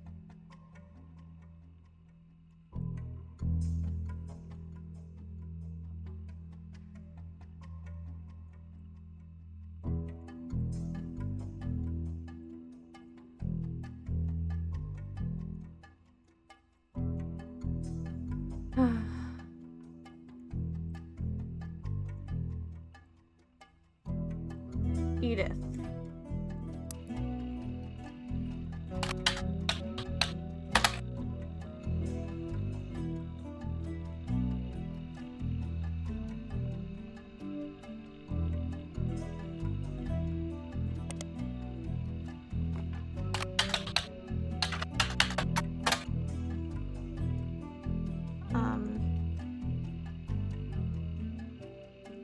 Edith and her sister Lucinda were arrested for trespassing at the Miracle Congregation's church in Butler County, pretending to be church employees in an attempt to get to the room where the church houses their weekly tithings.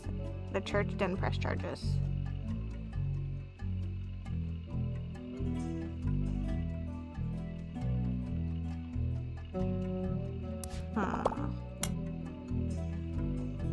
Mark Clementine.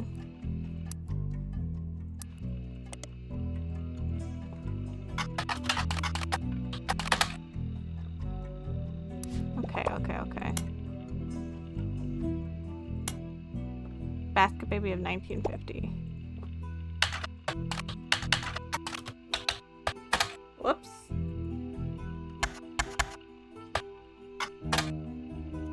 Few sites about true stories focused on and around religion. A real-life baby Moses situation.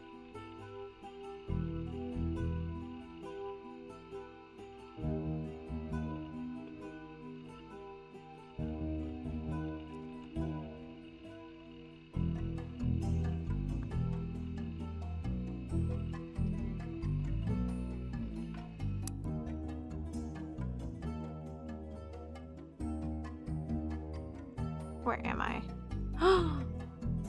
Oh my god, are they not root trees? Ooh. Okay, hold on. So where am I? Hold on. So he showed up on her door. I think he's not a blood relative.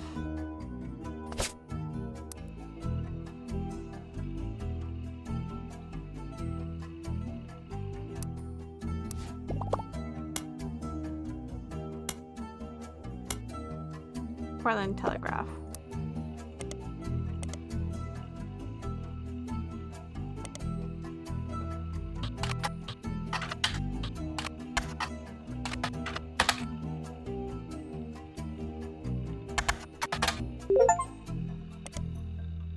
Discover every periodical. I'm searching for Mark Crocodile Clementine. Okay.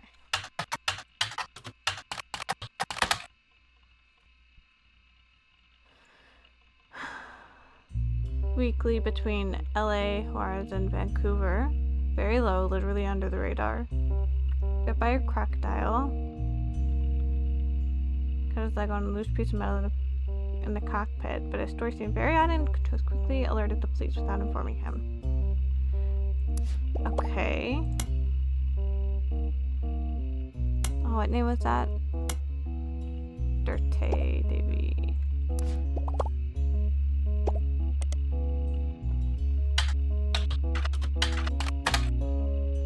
Not 5P's actual name. Birth name was David Fellows. Previous stage name. So record and perform live shows in Portland under that name.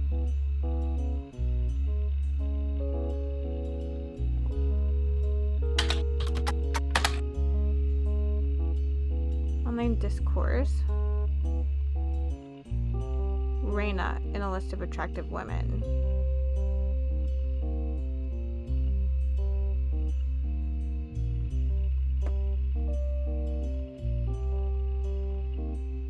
To a character from the X-Files. Okay.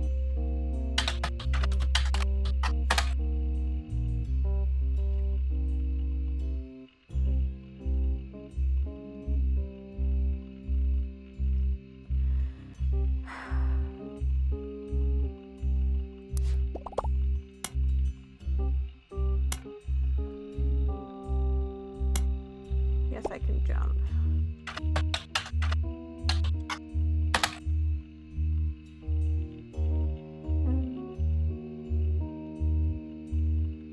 White men can't jump. This reference has caused some confusion amongst the fan base. Because of it, it is agreed upon the mixtape had to come out in 1992 at the earliest. It would have been 1994.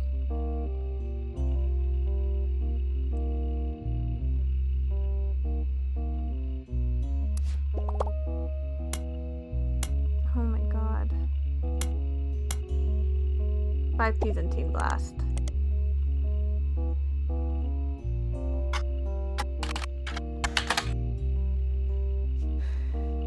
Music is not targeted toward teen girls. They seem to be paying attention anyways.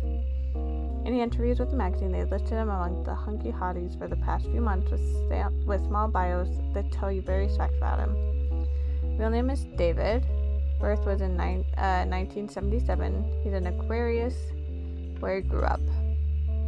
Letter to the editor also claims that it's not possible he was born in 77. Claimed on a song called 17. Turned 17 in 1992.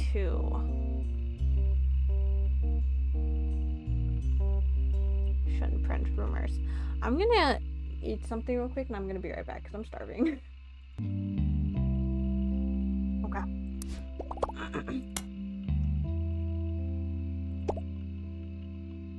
17 magazine.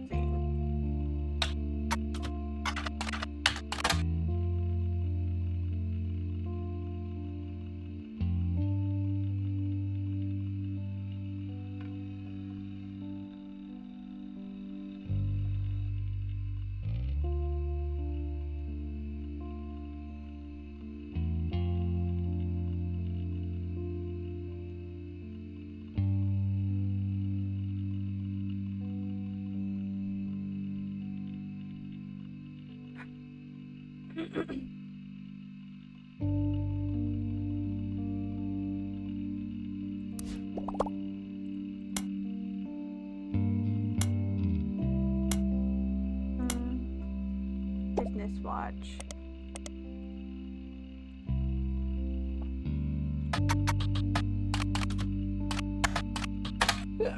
Oops.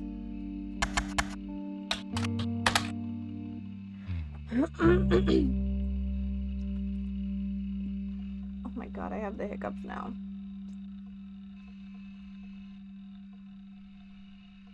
Carl Roottreemania died, but before the release of 6 Pieces. Ron Roottreemania to take over. Ron seemed way too eager and personally motivated, worried it would gut the planted trust to remove Robbie Roottreemania.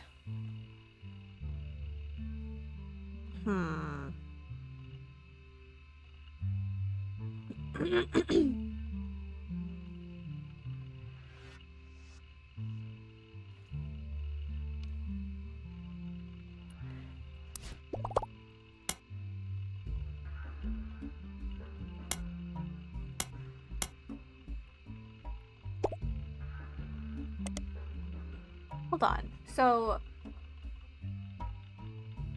they were worried he would gut the Clancy Trust to remove Robbie Roottreemania. Does that mean he's not? I haven't found those clues yet.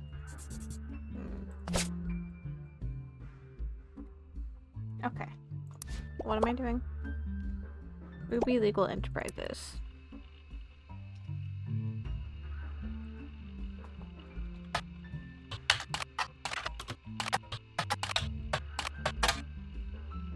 I'm gonna like speed run this so it's not 3 episodes.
Mid-Eastern University. That's where Lucy went.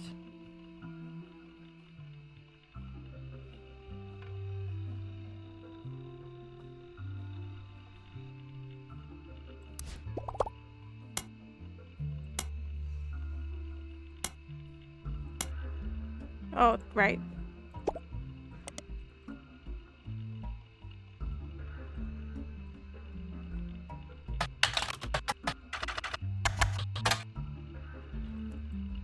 Valedictorian speech was somewhat controversial. Heavy focus on wealth and equality. Satisfied by simply earning her place with a full scholarship, went on to earn a captive audience of her peers with a perfect GPA. Like the ideal occasion for a celebration of an undoubtedly incredible individual. However, at the end of her speech, there were many in the audience that wished that neither of those events had transpired. Passionate attempt to use her soapbox to proselytize her fellow students and their parents into the religion of poverty.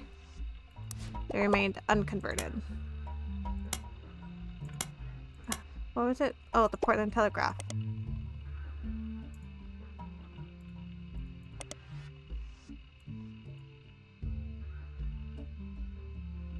Foster care. Currently valedictorian of her school. A Girl Scout.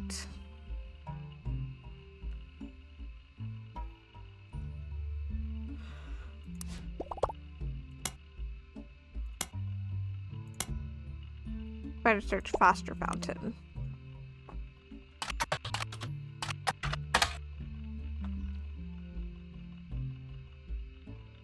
Donated to the foster care system.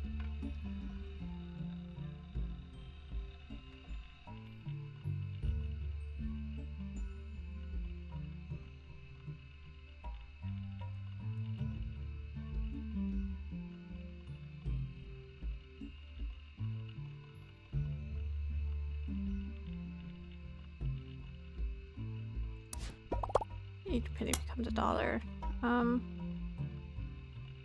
What was the other name?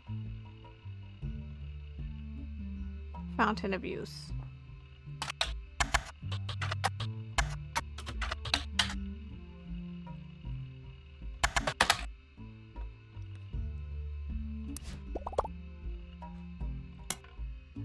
Oh.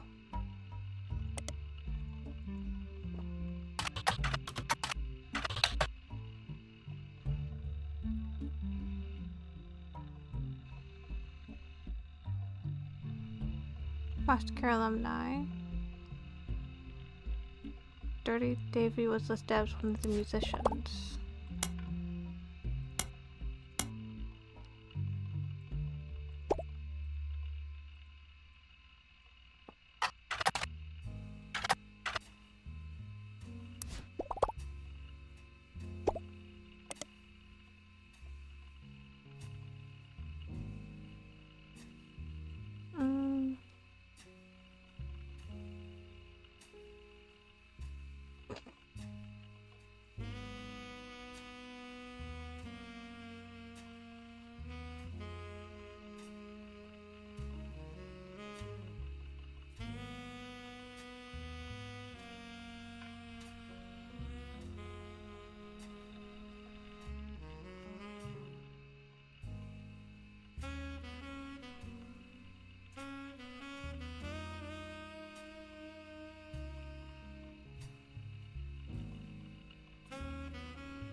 IVF was brand new.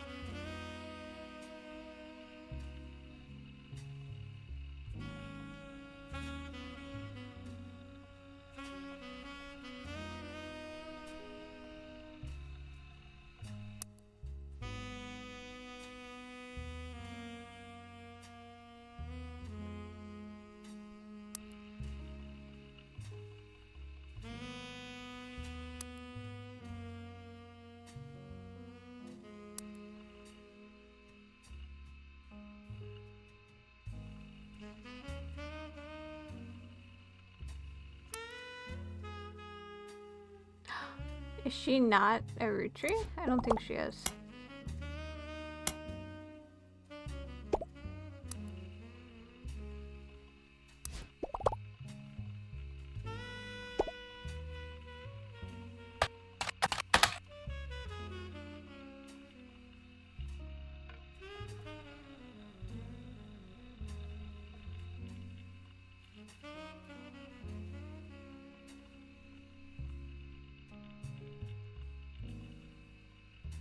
Hmm.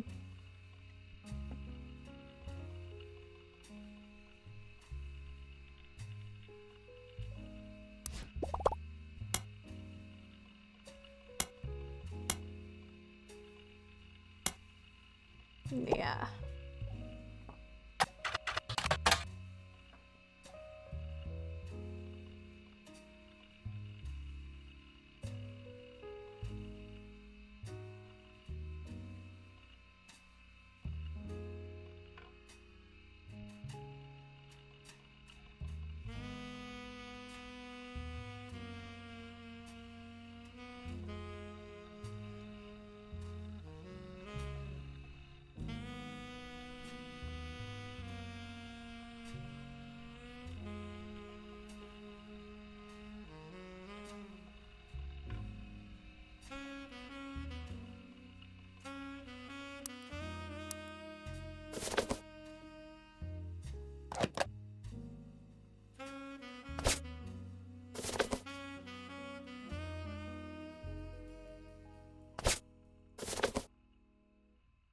It says I found all of the ones for that guy.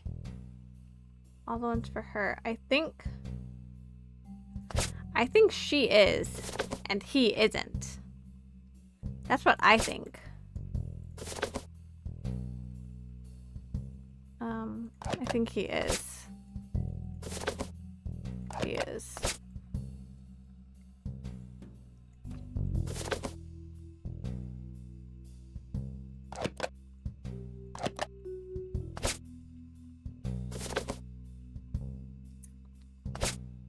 Okay, so I'm working on his now. I don't know about these guys. I feel like she is. He, oops, isn't.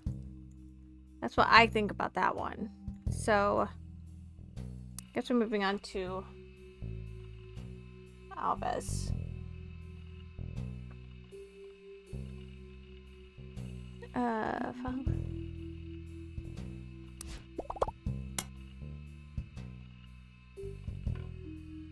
Yeah, that's what I was.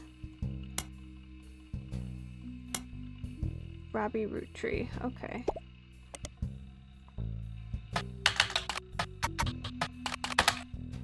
Released from French prison after serving a few years for assault. Embezzlement and arrest were partially featured in 6 pieces and have become much more publicly infamous.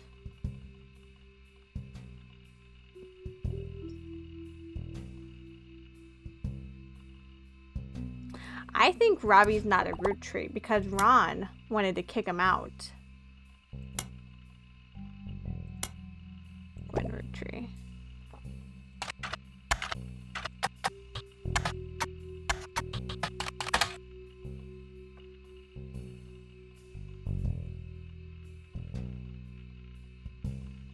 Sudden severe case of pneumonia.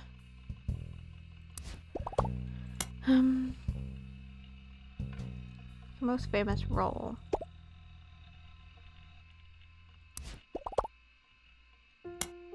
Guys Like Us. Comedy film. Two secretaries cut their hair short and pose as businessmen to get ahead of life until one of them falls in love with their client and hilarity ensues.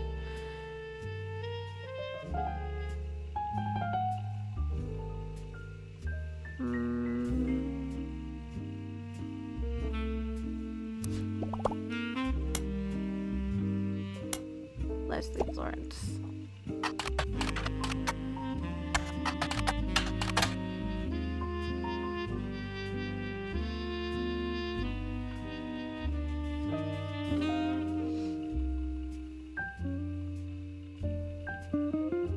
Huntington's.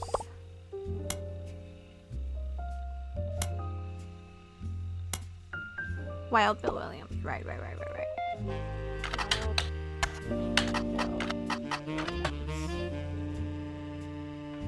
Fortune favors the grave did not make an appearance at Gwen Rootree's funeral. His absence, there were rumors online he must have already died, but according to a reporter that tracked him down in his 70s, still in Paris, still in perfectly fine health. He even went on record as saying, "I think it was Mark Twain who said the rumors of my death have been greatly exaggerated." The few years I spent with Gwen were just one stop along the very long and complicated journey that has been my life and career. The last time we spoke was when I signed the divorce papers. She asked me never to contact her or the kids again. I've always respected those wishes. They never reached out to me either, even as adults, so I have to assume they had some idea of why she hated me so much, and the sacrifices she made on my behalf. I wish them well, and I am sorry for their loss, but we've all been strangers for 40 years, so I can confidently say that they wouldn't have wanted me to be there. Confident my presence would have ruined it. Penelope Tessa Green.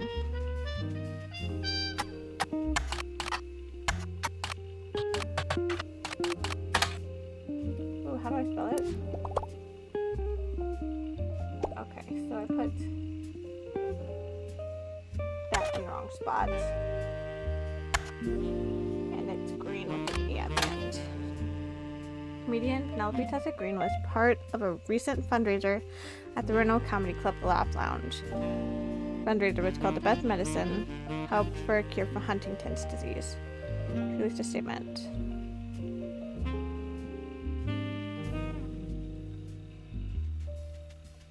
Who had Huntington's? Leslie.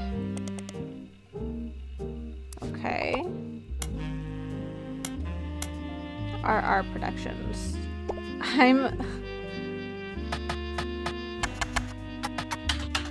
My dad's working overtime. Guys like Us remake.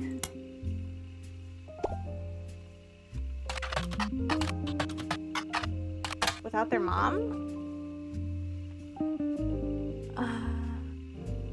The cow in a film canister. Cameron Diaz, Linda Fiorentino, and Chris O'Donnell. According to Lake News, has been put on indefinite hiatus due to its director. Serious medical issue. Yeah, I should look at. Is Ron not hunting? Because that's genetic, right?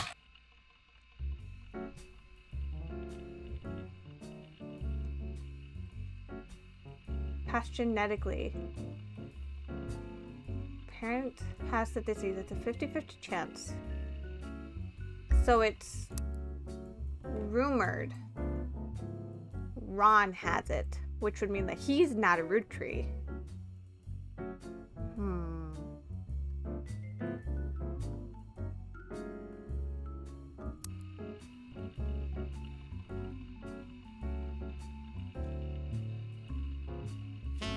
Can test children for it.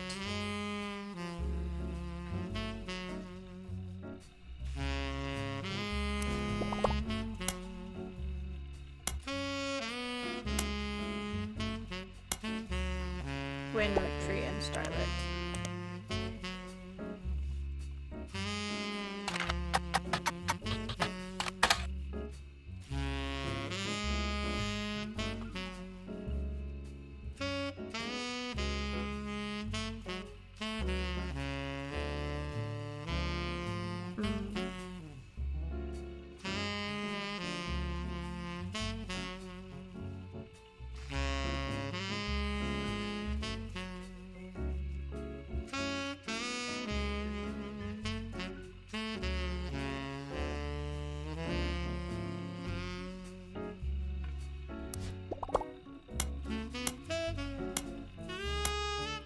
Wow, okay.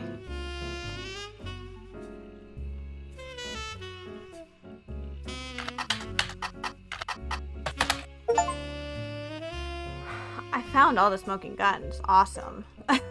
I just don't know how to put them together. An apology to all the ladies I'm actually taking. Earlier this year, I did a friend a favor. He was directing a war movie and asked me to play a small part. Son of a bitch coming from the picture. Just ribbing. It wasn't his fault. Julie didn't want me to pay for a star my caliber. Got the last laugh though. I met someone. She spent most of the film crying. She was playing a soldier's wife, but even through the tears, she was incredible. The third is a rumor that his divorce from Gwen was due to multiple affairs. American reader on vacation in Paris claims to have overheard Bill and Gwen arguing. She was holding a baby and visibly pregnant.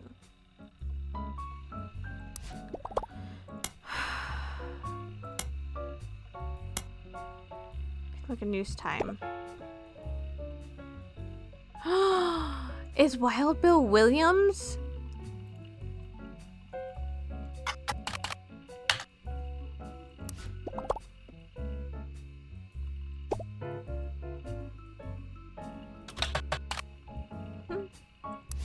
What am I looking at? Take a look at News Time 5P's issue. News Time.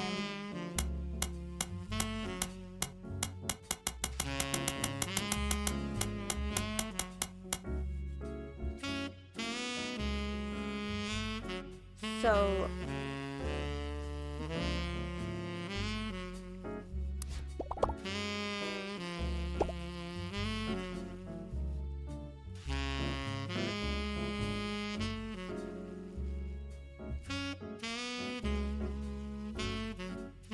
is his dad guy?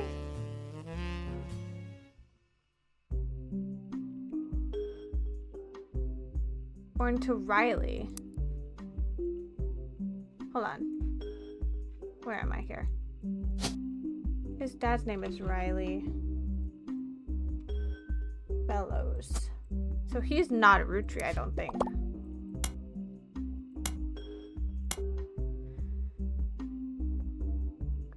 Regina Salazar.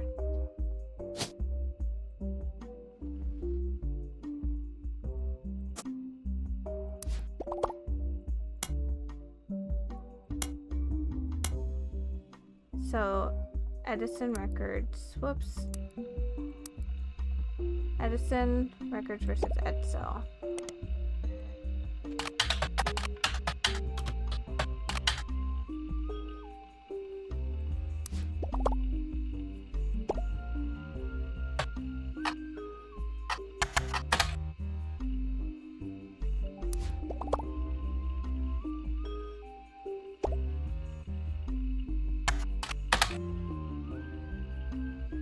Named after Thomas Edison.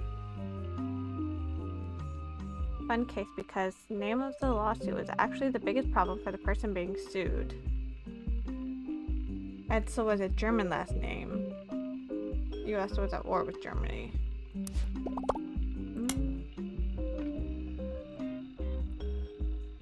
Mary Beth Quakers. Okay, hold on.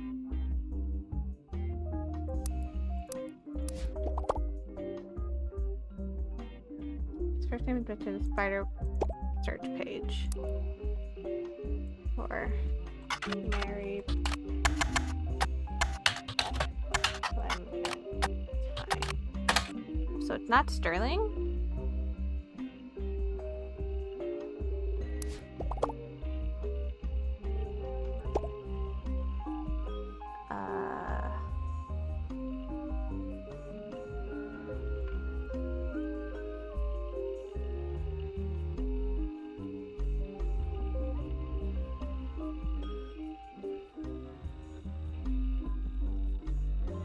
Had been divorced twice.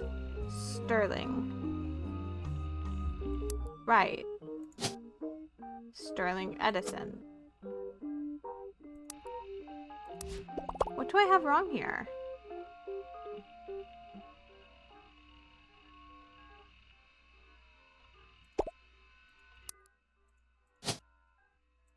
The Edsel?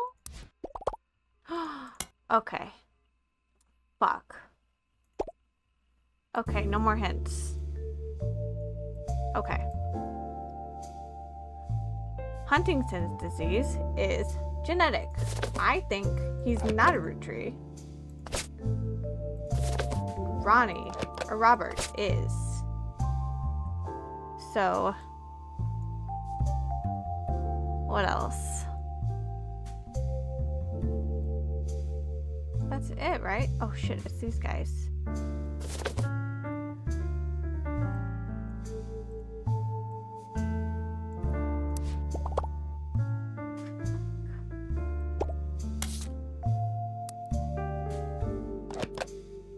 I'm gonna go with the safe bet of there may be root trees, but I'm not sure. Is that it?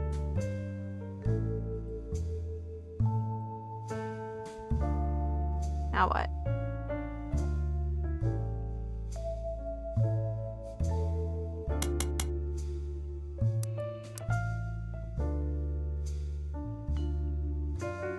Hello? Oh.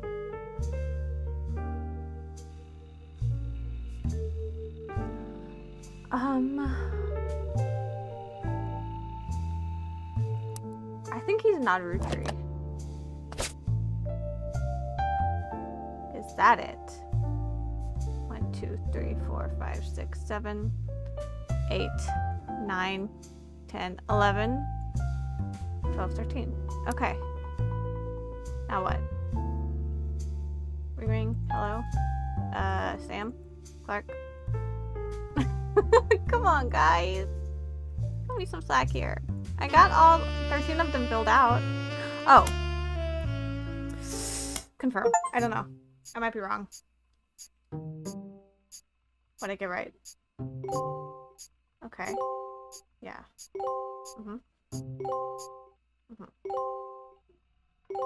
Okay. I think I might be wrong on some of these, and I'm really worried about that. Beatrice and Courtney May. Clark, can you swing another test against Bonnie's DNA? This time I'll be sure to have them verify both samples in person.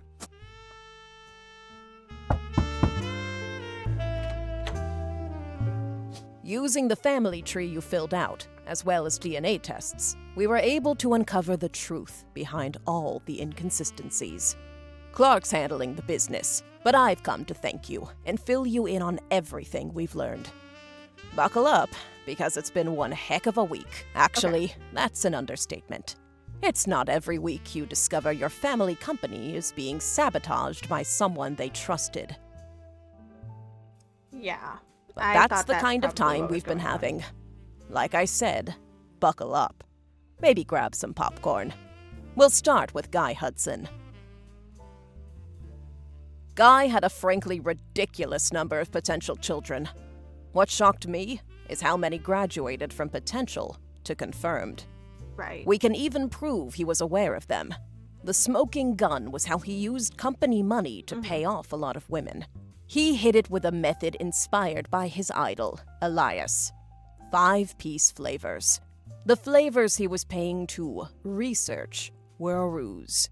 He developed flavors based on the initials of the women he was paying. Which was really stupid, considering one of their names started with X. Oh. Let's start with Christine. Guy was paying her under the name Caviar, but there were some other clues. James was born 9 months after Zach's party.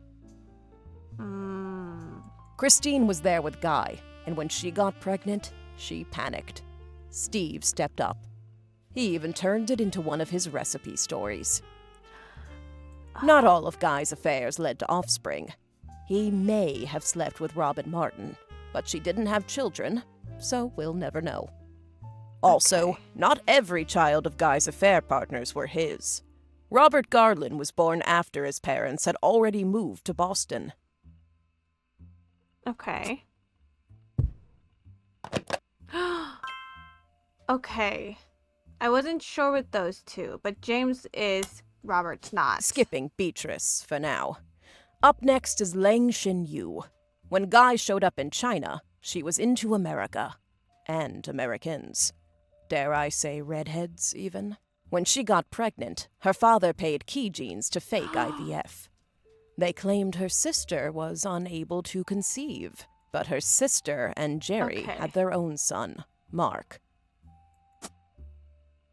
So she is a root tree. Okay. Sonia Alves was soon after. Nia was married at a very young age to a much older husband. She resented him. I don't blame her. They allegedly spent no time together in private. Guy was in Brazil during Christmas 1979. It's the only Christmas not in the records. Flavio was born 9 months later, and like the others, Guy started paying Sonia. So he is. I don't remember what I put for him. Last was Susan Ford, hired to translate for Guy's overseas trips.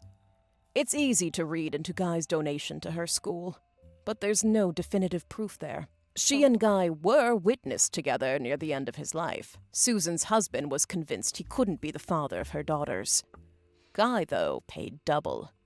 The price of twins. Okay, so the twins are root trees. Okay. So, what about 5 Ps? Felix Fellow's mother, Joanna, doesn't have a 5 pieces flavor. Yeah. On top of that, his story doesn't really add up. I didn't think that he was His mother a root already tree left the company towards by the time end. Guy became president, and his lyrics indicate he was born sometime around 1975. Yeah. Alone, that wouldn't necessarily prove it. But there are some suspicious connections between Felix and the company's current lawyer, Ruby Spratt.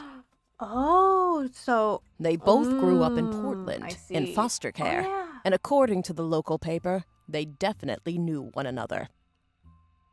Ruby was the one who approached the root trees to begin with. It was all a setup.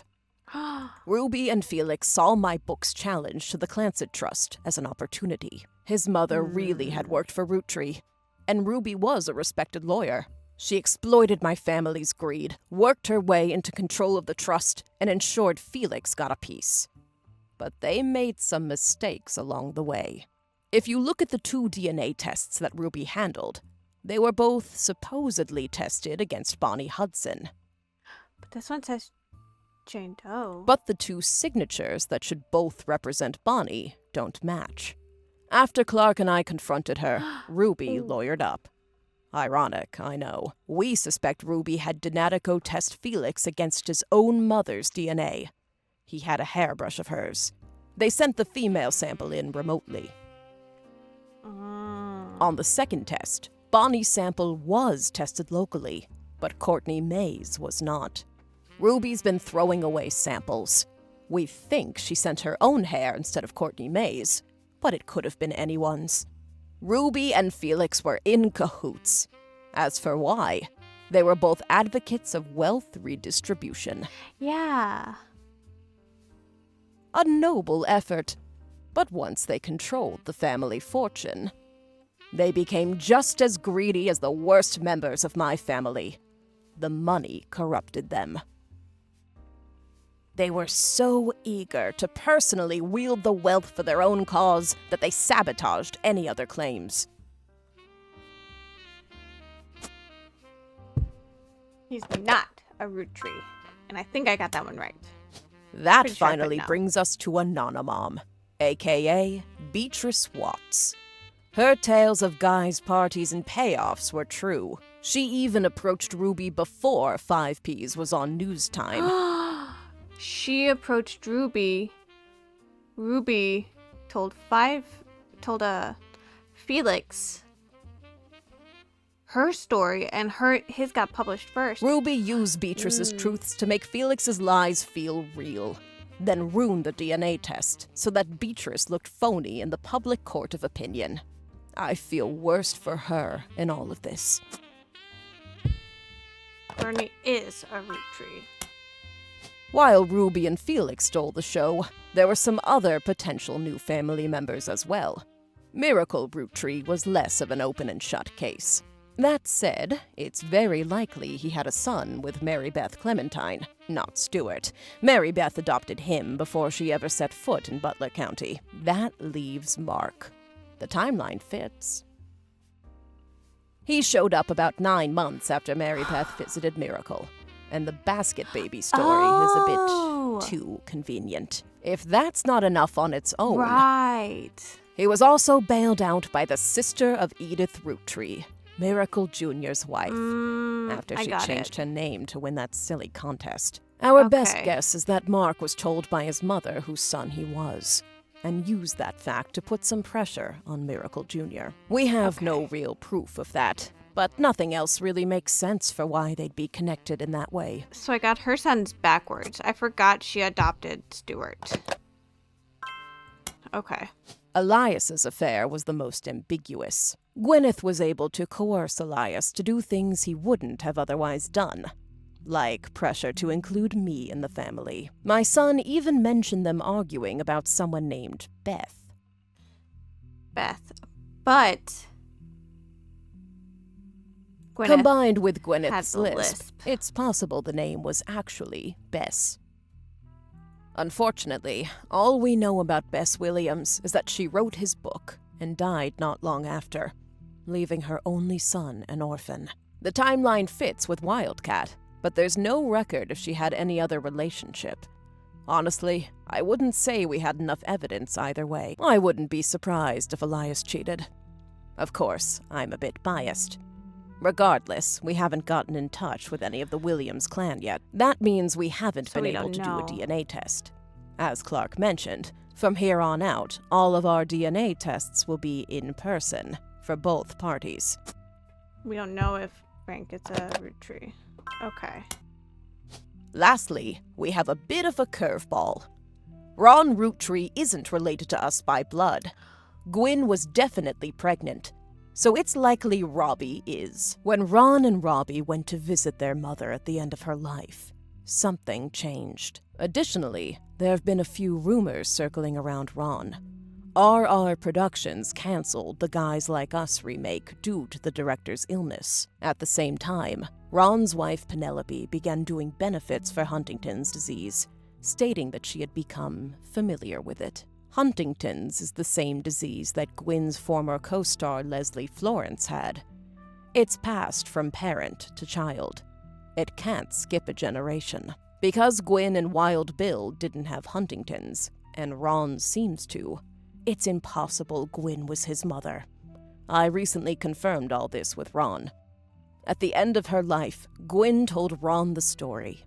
Leslie and Bill had an affair the same year Leslie learned she had Huntington's. Leslie got pregnant. Leslie wasn't likely to survive to see her child grow up. And even if she did, she didn't want to be a burden. She begged Gwyn and Wild Bill to adopt her child.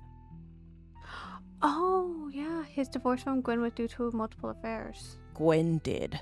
Mere weeks after she found out she was having her own son, she also took in Ron. Wild Bill was a problem. Unreliable and a serial adulterer. Gwyn divorced him and never saw him again. Gwyn had already told Starlet she was pregnant, so it never really made waves when people saw her with a child in Paris. There was gossip during her divorce when she was discovered to be pregnant again. In actuality, it was the final months of her only pregnancy. To lay low, she stayed in Paris long enough that even her own family never had reason to question the timeline. It's one heck of a story, and frankly nobody could be expected to piece the timeline together. Not with what few mentions of Gwyn's past have survived. But the Huntingtons itself? That's proof. Ron's not a root tree. Robert is. Ron suing Robbie to remove him from the Clancid Trust was a huge moment in my story, and a major catalyst for this entire investigation. Why was Ron suing Robbie? Was it so if he couldn't have the money, neither could he?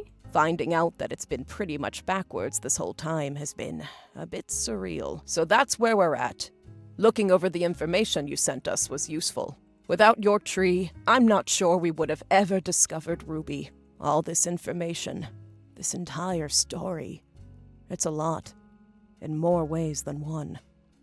Some of it has the potential to destroy marriages and ruin relationships. We're handling it all very, very carefully. but we couldn't have gotten here without you. And with that, I guess our tale has finally, truly come to an end. What a strange one it was.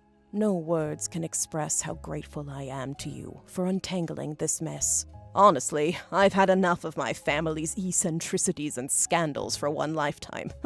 I imagine you have as well. And if not, well, there's always Elias's and Gwyneth's brothers and sisters.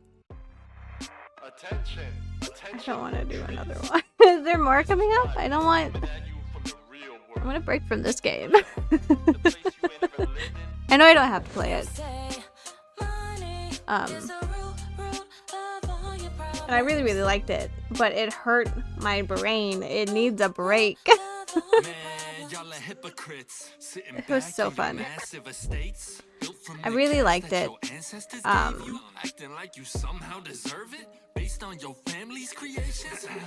It was really, really fun. It had a lot of twists that I didn't expect, and a couple that I did, but it was really, really fun. Catching a sermon from a geezer who's never known hurt, but blurts out these claims that somehow we're sinners. It's gonna keep going. When all of your worth it came free with your name. There we go. Okay. Thank you so much for watching. Be sure to like, comment, share, subscribe, and hit the notification bell. That way you get notified every time I upload a new video.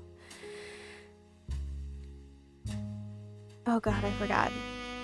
Thank you so much for watching. Be sure to like, comment, share, subscribe, and hit the notification bell. That way you get notified every time I upload a new video. And I will see you next time. Bye!